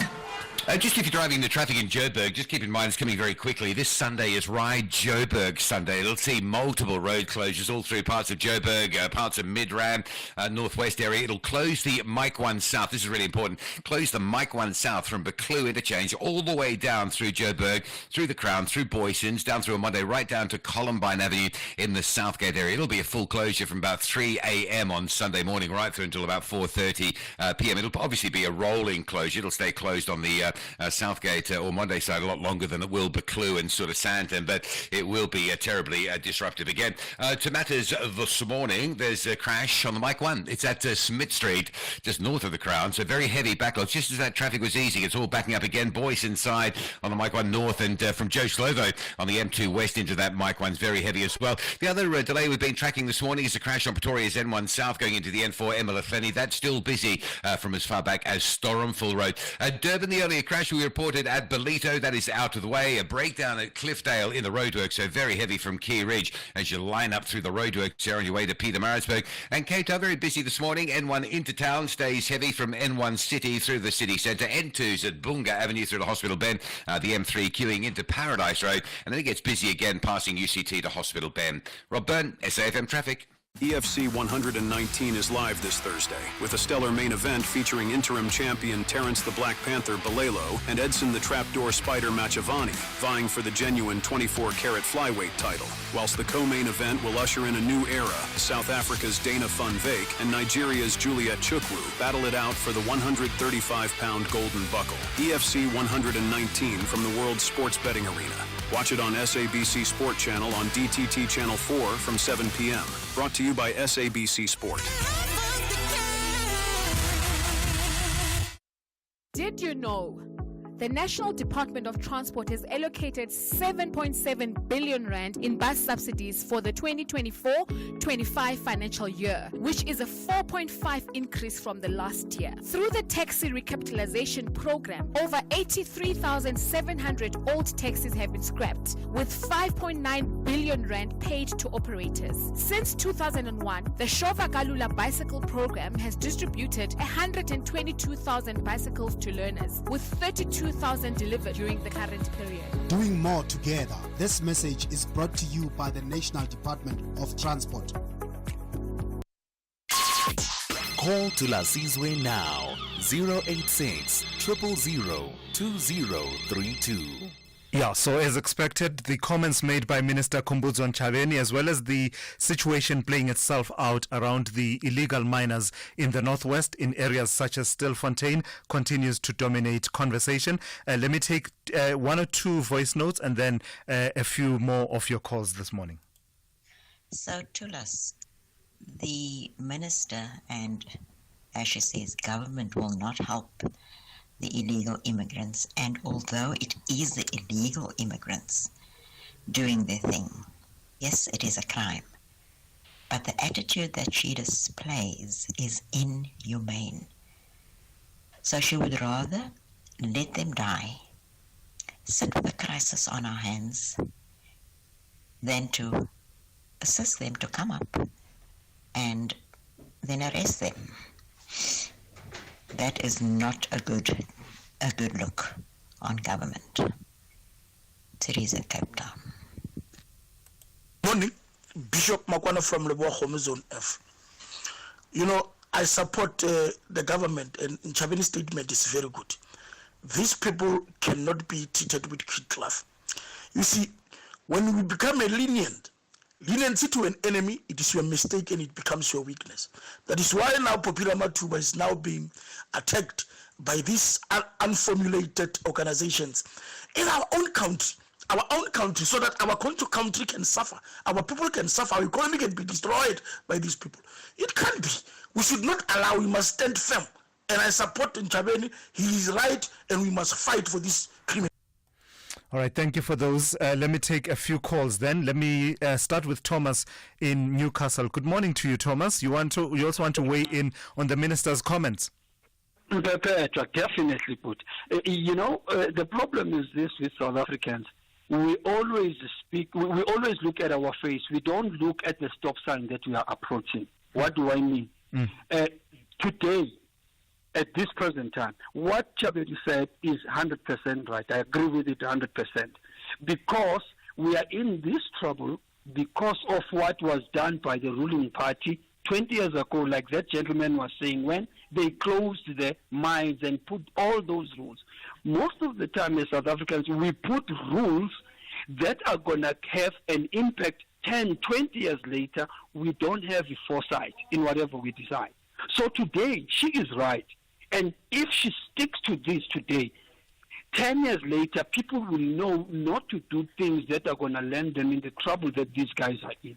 So whoever is commenting now and saying, no, she shouldn't be saying that, she should, ubuntu, whatnot. The very buntu, as he practiced about 20 years ago, has resulted in legal minors raping our girls. All right. Got you. Thomas in Newcastle, thank you for that input. Let me speak to Marobe in Kempton Park. Good morning to you, also on the same theme. Yes, sir. I support the previous caller. Mm-hmm. We are in this crisis now in South Africa because of we are taking this stance of, we are always trying to please other people and then being lenient. So, and Musa, when she started on his daily diary, she said, people are not happy. I beg to differ. I don't know where she has done her survey. Ne? But last night I was listening to Koketso Sachane, and then I also listened to the guy after Koketso Sachane, I think it's Oliver Dixon. Ne? And then Koketso was actually making some sort of a survey of the calls that he was receiving to say how many people are they happy with are they supporting minister, and then how many are they against him. I'm telling you, more than 70% of those calls they were supporting the minister. We are in this crisis now in South Africa because of being lenient, and then because of listening to this organization, Helen Suzman and whoever. We can't carry on like this. Those 4,000 people, when they live there, they have to go to hospital. They are going to occupy 4,000 beds. Ne?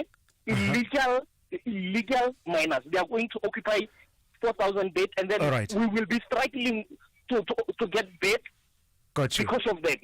No, we can't. No, I'm supporting minister. Thank you, Marobe.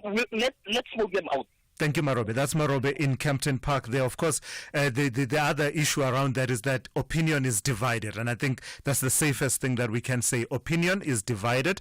And I don't think any of us can gauge at this point what the split is in terms of who supports what the minister says and who thinks that it should not have been phrased in that way. Babitling in the Northern Cape, you also want to weigh in on the same topic. Thank you very much, Thulasizwe.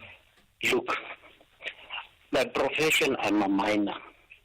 I've been trained, for you to be found competent, you need to know the 8 gases. The Department of Mineral and Energy inspector will ask you those things, and they don't want to falter in you understanding that. The 8 gases. Because if you get underground, there is what we call a miner's friend, which is methane. There are other 8 gases like nitrogen, nitrous fumes, carbon dioxide, all those things.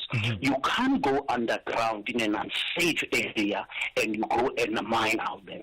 We've got a constitution in this country. I support the last 3 callers as well as the minister. We can't be, because this thing, if we've got somebody running a mine legally, he's paying those people. Now the market is flooded with these minerals. They can't get the right price for the minerals that they are paying taxes, and they're paying also South Africans. Now South Africans are unemployed, people are being retrenched, and they are right. We can't have people that they followed the protocol in terms of the constitution to establish a mine and start hiring people. That is absolutely wrong. And South Africans must understand that these people in their country, there are minerals in Lesotho, there are minerals in Zimbabwe. You can't allow people to come illegally here and then they claim that these people must be flushed out. I agree with them, because some of us who has worked in the mines are now closed. But who is going to open mines when the diamonds are all over the show? Because they are affecting the right price of those minerals. In the Northern Cape, thank you for that. Let's take a call now, lastly, from Rasta in Kimberley. Good morning to you, Rasta. Good morning, Thulas. Short and sharp for me, please. Yes. Very short and sharp. Now, I wouldn't agree with all those previous callers. Remember that we do not have a death penalty in our country. We protect lives. Irrespective of our nefarious activities, you still have got the right to life. Those people have made their mistakes. We don't condone their activities and their actions of mining illegally in our country. What we do support and uphold in this country is that lives matter. Those are human persons and human beings. We give them food in prisons, so why can't we just have them out of the mines? Because if you can't have them in the mines, then kill them in the prisons. Because then the prisons, the people that you are feeding there are criminals, but you are still feeding them also taxpayers' money. So please, let us be considerate. If you have made a mistake, we don't have to kill you. We'll have to correct you. Our prisons are no more prisons, but they are correctional facilities. We can help those people to think better tomorrow by not killing them. Give them another chance. All right, gotcha. Thank you for that. That's Rasta in Kimberley. So, yeah, as I said, opinion divided, but also important, I think, for me to just always keep true to our values and what we believe, who we define ourselves as, right? We defined ourselves in terms of these values, and we should always remain true to those values. And that's how we come to the end of today's edition of The Morning Brief. The Talking Point with Ketimo Hlahlana is up next here on SAFM after the news. Essential cover cover from Outsurance pays out claims in cash, allowing you to choose your own panel beater. SMS CAR to 43187 now.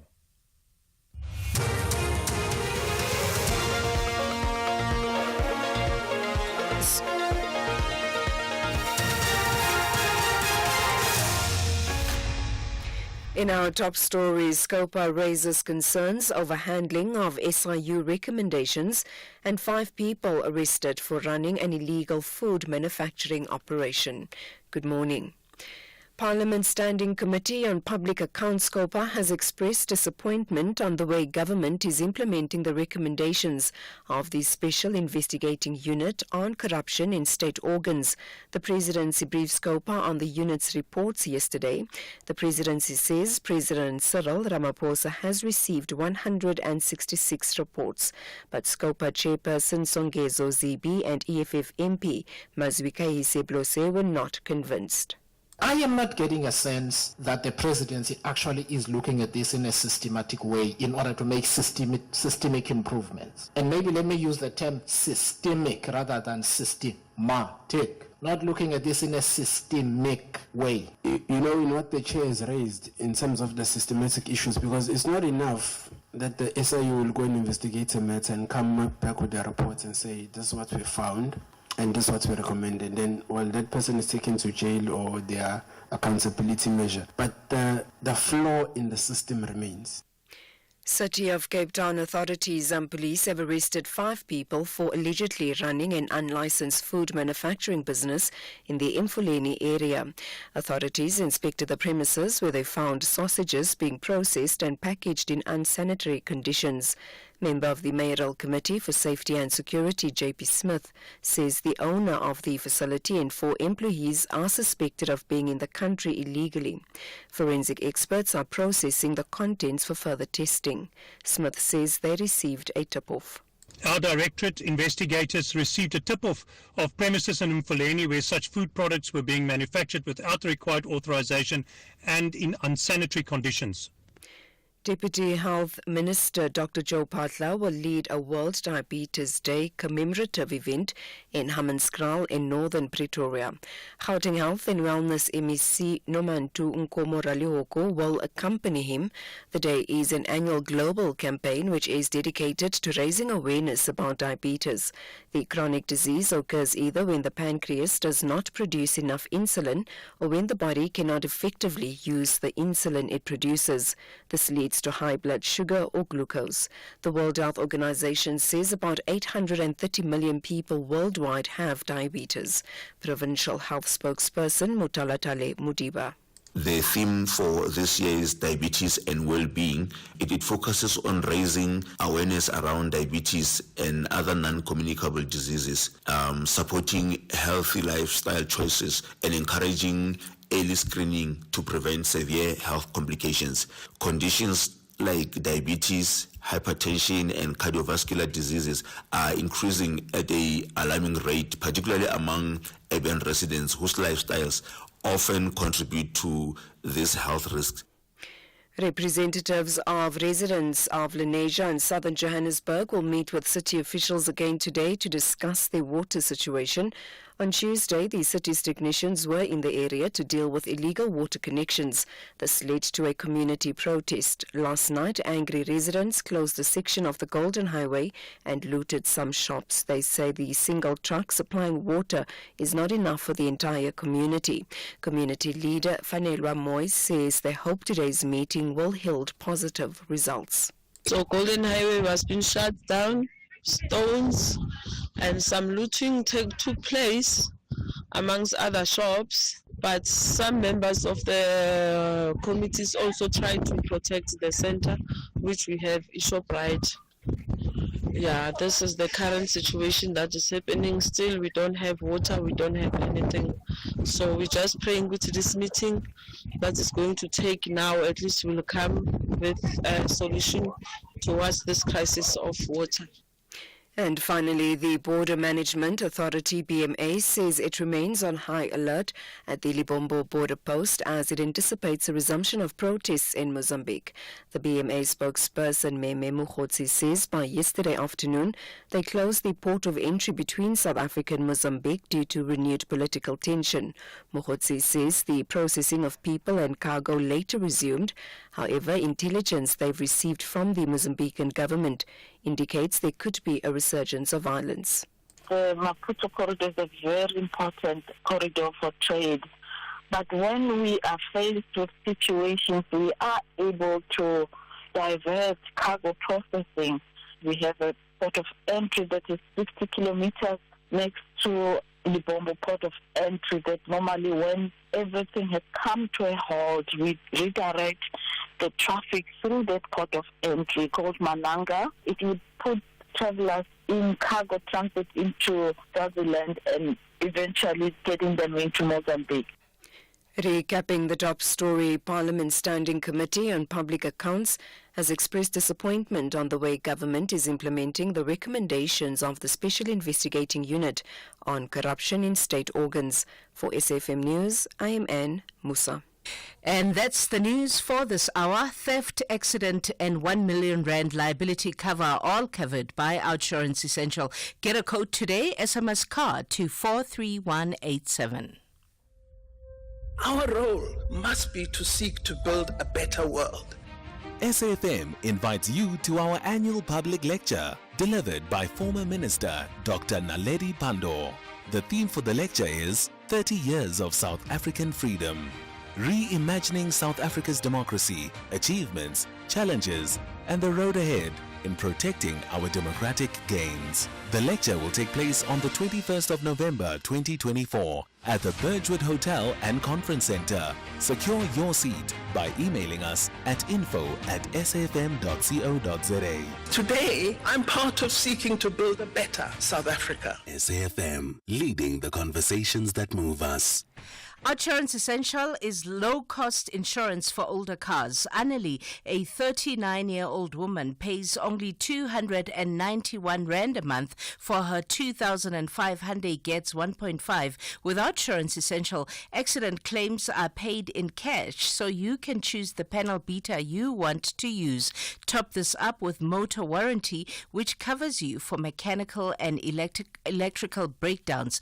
Get saving with Outsurance Essential for unfinanced cars older than 5 years and valued at less than 130,000 rand.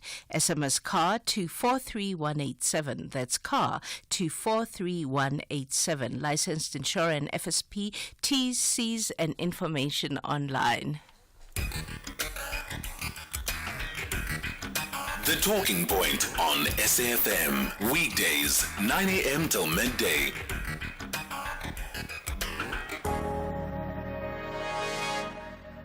Three things I want to share with you briefly before I sit down.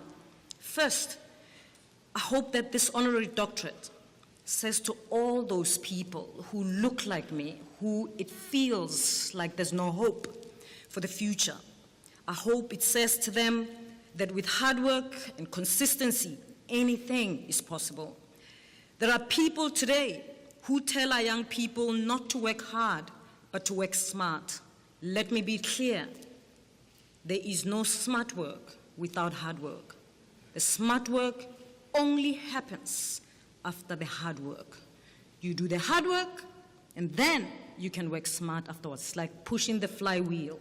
You push it, and once it has momentum, you can then do the smart work. So there's no substitute for smart work, for hard work. So go ahead and be ambitious, but also be ready for the hard work. Number two, to succeed in the real world, you have to be willing to start at the bottom. These days, everyone wants to be an overnight success, but starting at the bottom makes you hungry and determined. It is also a great way to find out, hard as it may be, that you're not as smart as you think you are. Starting at the bottom builds character, and it's the best way to learn. So if you ever have an opportunity to start at the bottom, don't look down on it. even if you're the only one with a master's degree in the team. Go for it. The idea is to be in, and then you can make it to the top.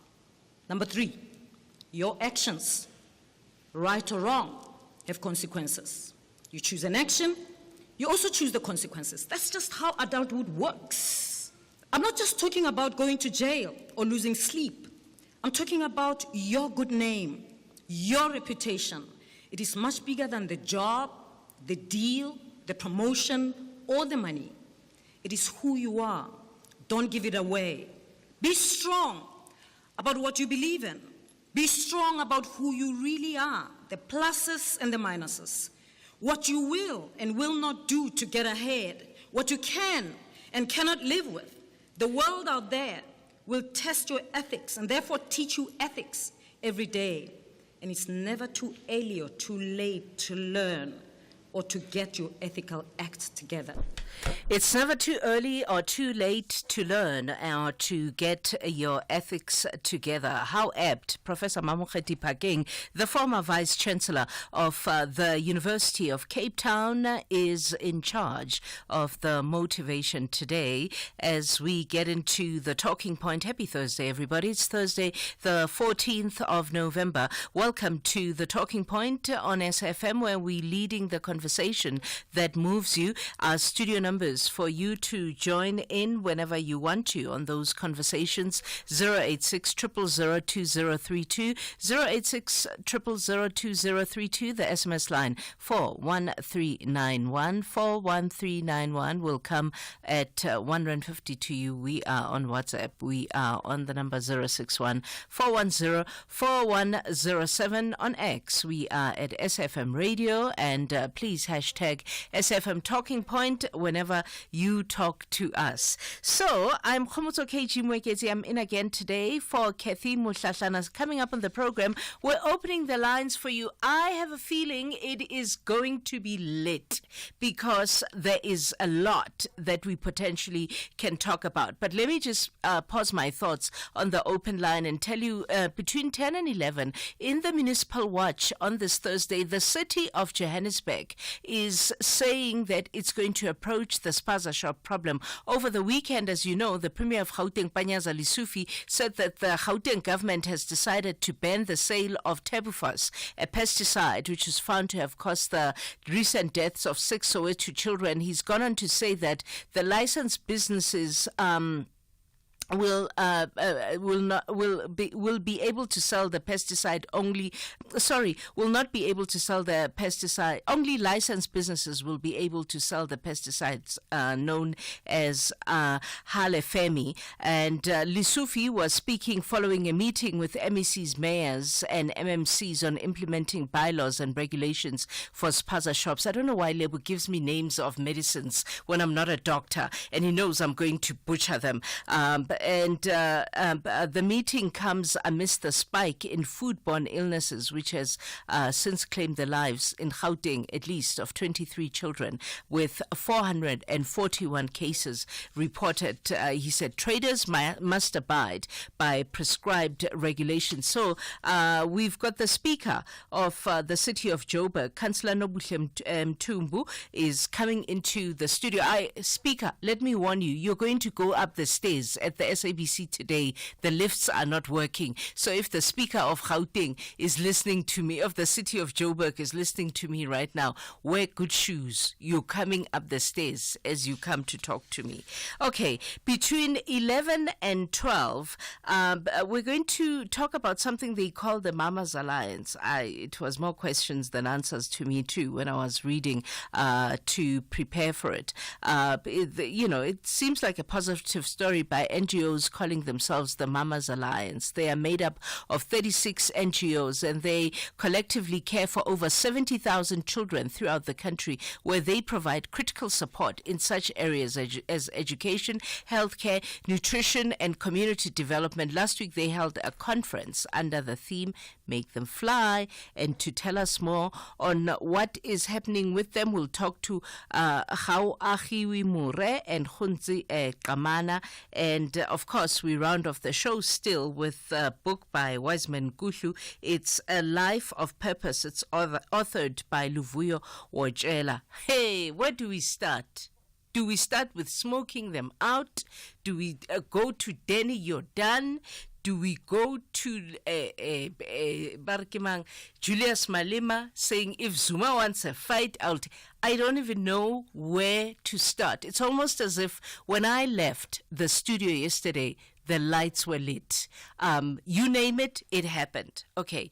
So, I mean, the first big thing, of course, regards the miners, right, that are trapped underground, and the statements that were made by the minister in the presidency, Khumbudzo Ntshavheni. Right. In fact, most of you were talking when I was on air yesterday about the human rights of those that are trapped underground. You know, there's controversy around the number. It's really immaterial, even if it was one person. Right? Even if it was one person or 12 people, or the number for me is immaterial, right? The minister says, to quote her, we are going to smoke them out, right? We'll take no food, no supplies to people who didn't go down there to do work for the government. There's nothing that they're doing for us, and we will not basically be giving them any protection.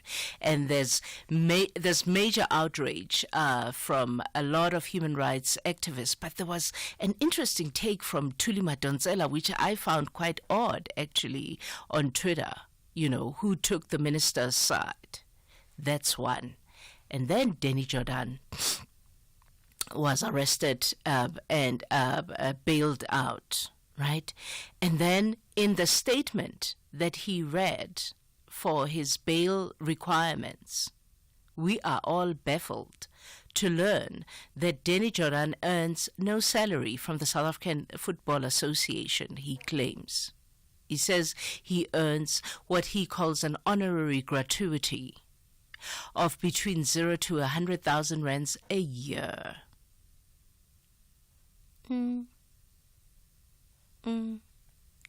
It's a bit strange to me, but that is just me. Maybe it's just me. It's very strange, right? The charges, of course, are theft and fraud of over 1.3 million rand of the South African Football Association's funds, right?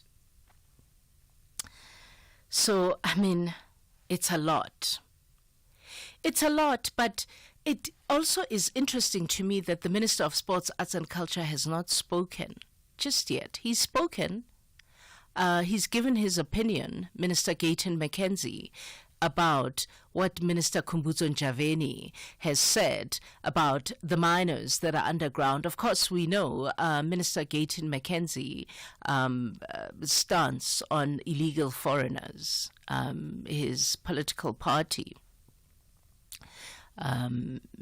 Has a notorious saying about illegal foreigners in the country. What do they say? They say mabahambe. That's what they say, right? So he's spoken out against that. So he has not spoken yet on the issue of the South African Football Association. I think he should, because he is the Minister of Sports, Arts and Culture. Right? He's got vested interest in what happens at the South African Football Association. Right? Because if he were a government official, Denny Jordan, at this point, it would be at this point, because he's officially charged now, it would be at this point that we would be saying he should step aside, right? If he were a government official, it would be at this point that we were saying step aside. But what I wouldn't give to be a certain Kaiser Motaung, Khomotso, to get a 2 million rands gift in J, to just go and spoil myself, you know, courtesy of, the PSL and Ivan Khoza, just being so generous, may that kind of generosity locate me in the journey of my life. So, I mean, there's quite a bit that we can talk about. So, I mean, also Malema speaking out for the first time. Because 6, how many people? It's Floyd Shivambu, it's Busisiwe Mkhwebane, it's Darlene Bofu, it's, I'm trying to think. There's quite a number of, very important officials that left the EFF to go to the MKV, Thulasizwe party. Right. So yesterday he spoke. He says if Zuma wants a fight from him, he'll give it to him. So it's lit, right? There's a lot we can talk about. 086 000 2032. I want to hear, most importantly, your take on what the minister said, the minister in the presidency, because the minister in the presidency, she's not amiss to getting herself in these controversial statements, So 086 000 2032. I'll come back with your calls. Upgrade your TV game with the SABC TV License Rewards. It's your golden ticket to VIP treatment. Imagine signing up at sabctvlicenserewards.co.za, breezing through a few steps, and bam! Instant reward, just for being you. Plus, pocket up to 500 Rand back. That's the cherry on top. But wait, it's not just about the cash. We're talking about sweet deals and epic rewards. Think discounts on all your favorite things, from shopping to travel and entertainment. Your payment unlocks a world of fun. So, why wait? Dive into the excitement. Join the SABC's TV License Rewards at sabctvlicenserewards.co.za. Hit those buttons and watch your TV experience level up. T's and C's apply. Remember, TV license fees aren't just payments. They make a difference. If you think you cannot afford a lawyer, think again. Clientele Legal has made professional legal services affordable for you. Whether it's a civil, criminal, or labor-related matter, we have a nationwide panel of attorneys standing by to assist you. SMS SAFM to 32195. That's SAFM to 32195 and we'll call you back. Clientele General is a licensed non-life insurer and an authorized FSP. Standard rates and terms and conditions apply. The SAFM playwriting competition is back. After receiving hundreds of entries last year from South African writers of different ages and ethnic groups sharing their stories, now the time is yours. It's your story. You decide. SAFM invites all writers to explore the medium of sound, the theater of the mind, and to create a 1-hour radio play in English. Get writing now and submit your play before the 3rd of February 2025 for a chance to win one of 3 large cash prizes. For more information, visit safm.co.za. SAFM, leading the conversations that move us. Across South Africa, online and on radio. SAFM, let's talk. Let's talk indeed at 9:24, the number 086 000 2032, 086 000 2032. Please send quick voice notes too on 061 410 4107. Shoni Sani, you're in Senton. You want to talk about the trapped miners. Hi, Shoni. Hi, KG, how are you? Good, thanks. Good, thanks for taking my call. Let me just shoot straight to it. I don't know, as South Africans, we are very quick to forget. Not so long ago, when our sisters were raped and robbed in the West End by the Zamazamas, we were pointing a finger at the government and the police, saying that they're doing nothing about it. Now that they're using their tactics and the government is talking. What is the tactic? Look, KG, you cannot expect police officers to walk into a lion's den with their eyes open. They don't know how armed those guys are, and we're saying that police must go down there and go and get them. What if now police are held hostage down there? No. I was just asking, what is the tactic? Is that the official tactic? Is that what you're saying? For me, that's what I'm thinking. That the mere fact that they are not giving them anything. That's the official Obviously, tactic. that will actually smoke them out. What else should they do in order to get those guys? Must they give them food? And then if they give them food, are those guys going to come out? And let's not forget that we are dealing with illegality here. Here's your constitution, your own constitution. It says life is sacrosanct. It does not say South African life is sacrosanct. It says all life is sacrosanct. Your constitution, not mine. Well, all our constitution, sorry. I take that back. It says all life is sacrosanct. You're quite correct, KG. But now, I'm not looking at whether these are foreigners or whatever, because I didn't even mention that. All I'm saying is that whose life is not important. Is it that of those that fall victim to the Zamazamas? No, I'm just throwing a spanner in the works in what you are saying, that the constitution that we all rorotle, it governs all of us, you, me, whoever is under this land, this 80 blow fun answer YML, right? Everybody. Yes, right? Yes, but then does that apply, or was that applied, or does criminals apply that when they face you head on? They don't. They don't think of that. So are we saying that their constitutional right supersedes that of citizens? Everybody. That's my argument. But then I'm saying to you, I hear your argument, but then I'm saying when the shoe is on the other foot, they don't do the same thing that you saying that the Constitution is saying. So it seems as if the Constitution favors certain people, but then yet you're saying that it's for us all. No, you are disagreeing with me. I'm saying the Constitution says everybody. It says wonke bonke. It says all life is sacrosanct. I'm saying I'm not disputing that, but then when criminals attack, do they have that in mind? When they kill, when they rape?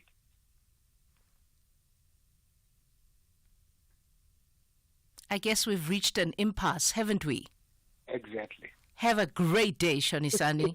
You too, KG. It was nice. Thank you. Sammy in Pretoria. Hi, Sammy. Good morning. Good day, KG. Before I say what I want to say, the Constitution's right to life. No, I'm going to the thing of illegal minors because it's about illegal minors.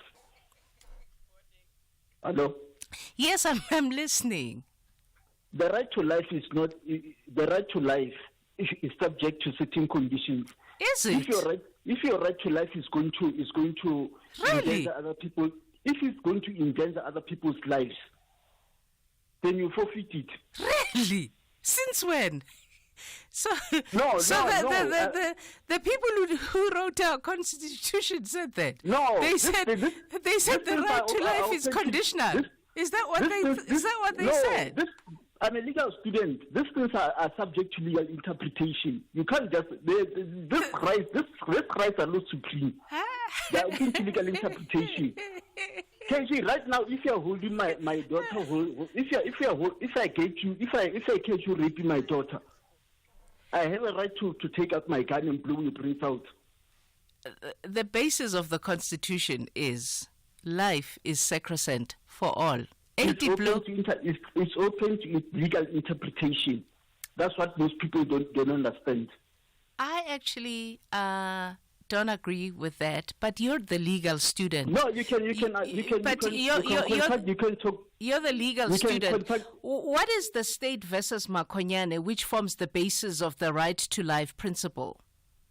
Who's Makonyane? I've never come across the case. You can't be a legal student and not know that. Call back. Call back when you've learned that. No. Call back when you've learned that. It's 9:30. News headlines. Good morning. Thanks, KG. In the headlines, Al Jama in Gauteng says it has yet to receive an apology from City of Johannesburg Speaker Nobuhle Mthembu following her remarks on the party's council and former mayor Kabelo Gwamanda. Parliament's Standing Committee on Public Accounts has expressed disappointment on the way government is implementing the recommendations of the Special Investigating Unit on Corruption in State Organs. And the ANC in Limpopo says it supports Premier Popi Ramathuba in her case with the Health Professional Council of South Africa. She's expected to appear before the HPCSA Council today and tomorrow. I'll have details on these and other stories at 10. Weeknights on S3 are anything but ordinary. BBC Primetime brings you the best of British television from 9 p.m. till 11 p.m. With crime boss the Dean behind bars, the outlaws are moving on with their lives until one of their own returns with a deadly secret, hurling them back into mortal danger. Outlaws Season 3, Fridays at 9 p.m. Then, 3 fishing fanatics embark on the ultimate extreme fishing trip to attempt to catch some of the most elusive, hard-to-catch fish across the globe. Fishing Impossible, Fridays at 10 p.m. Channel your best entertainment with BBC Primetime, only on S3. Open up.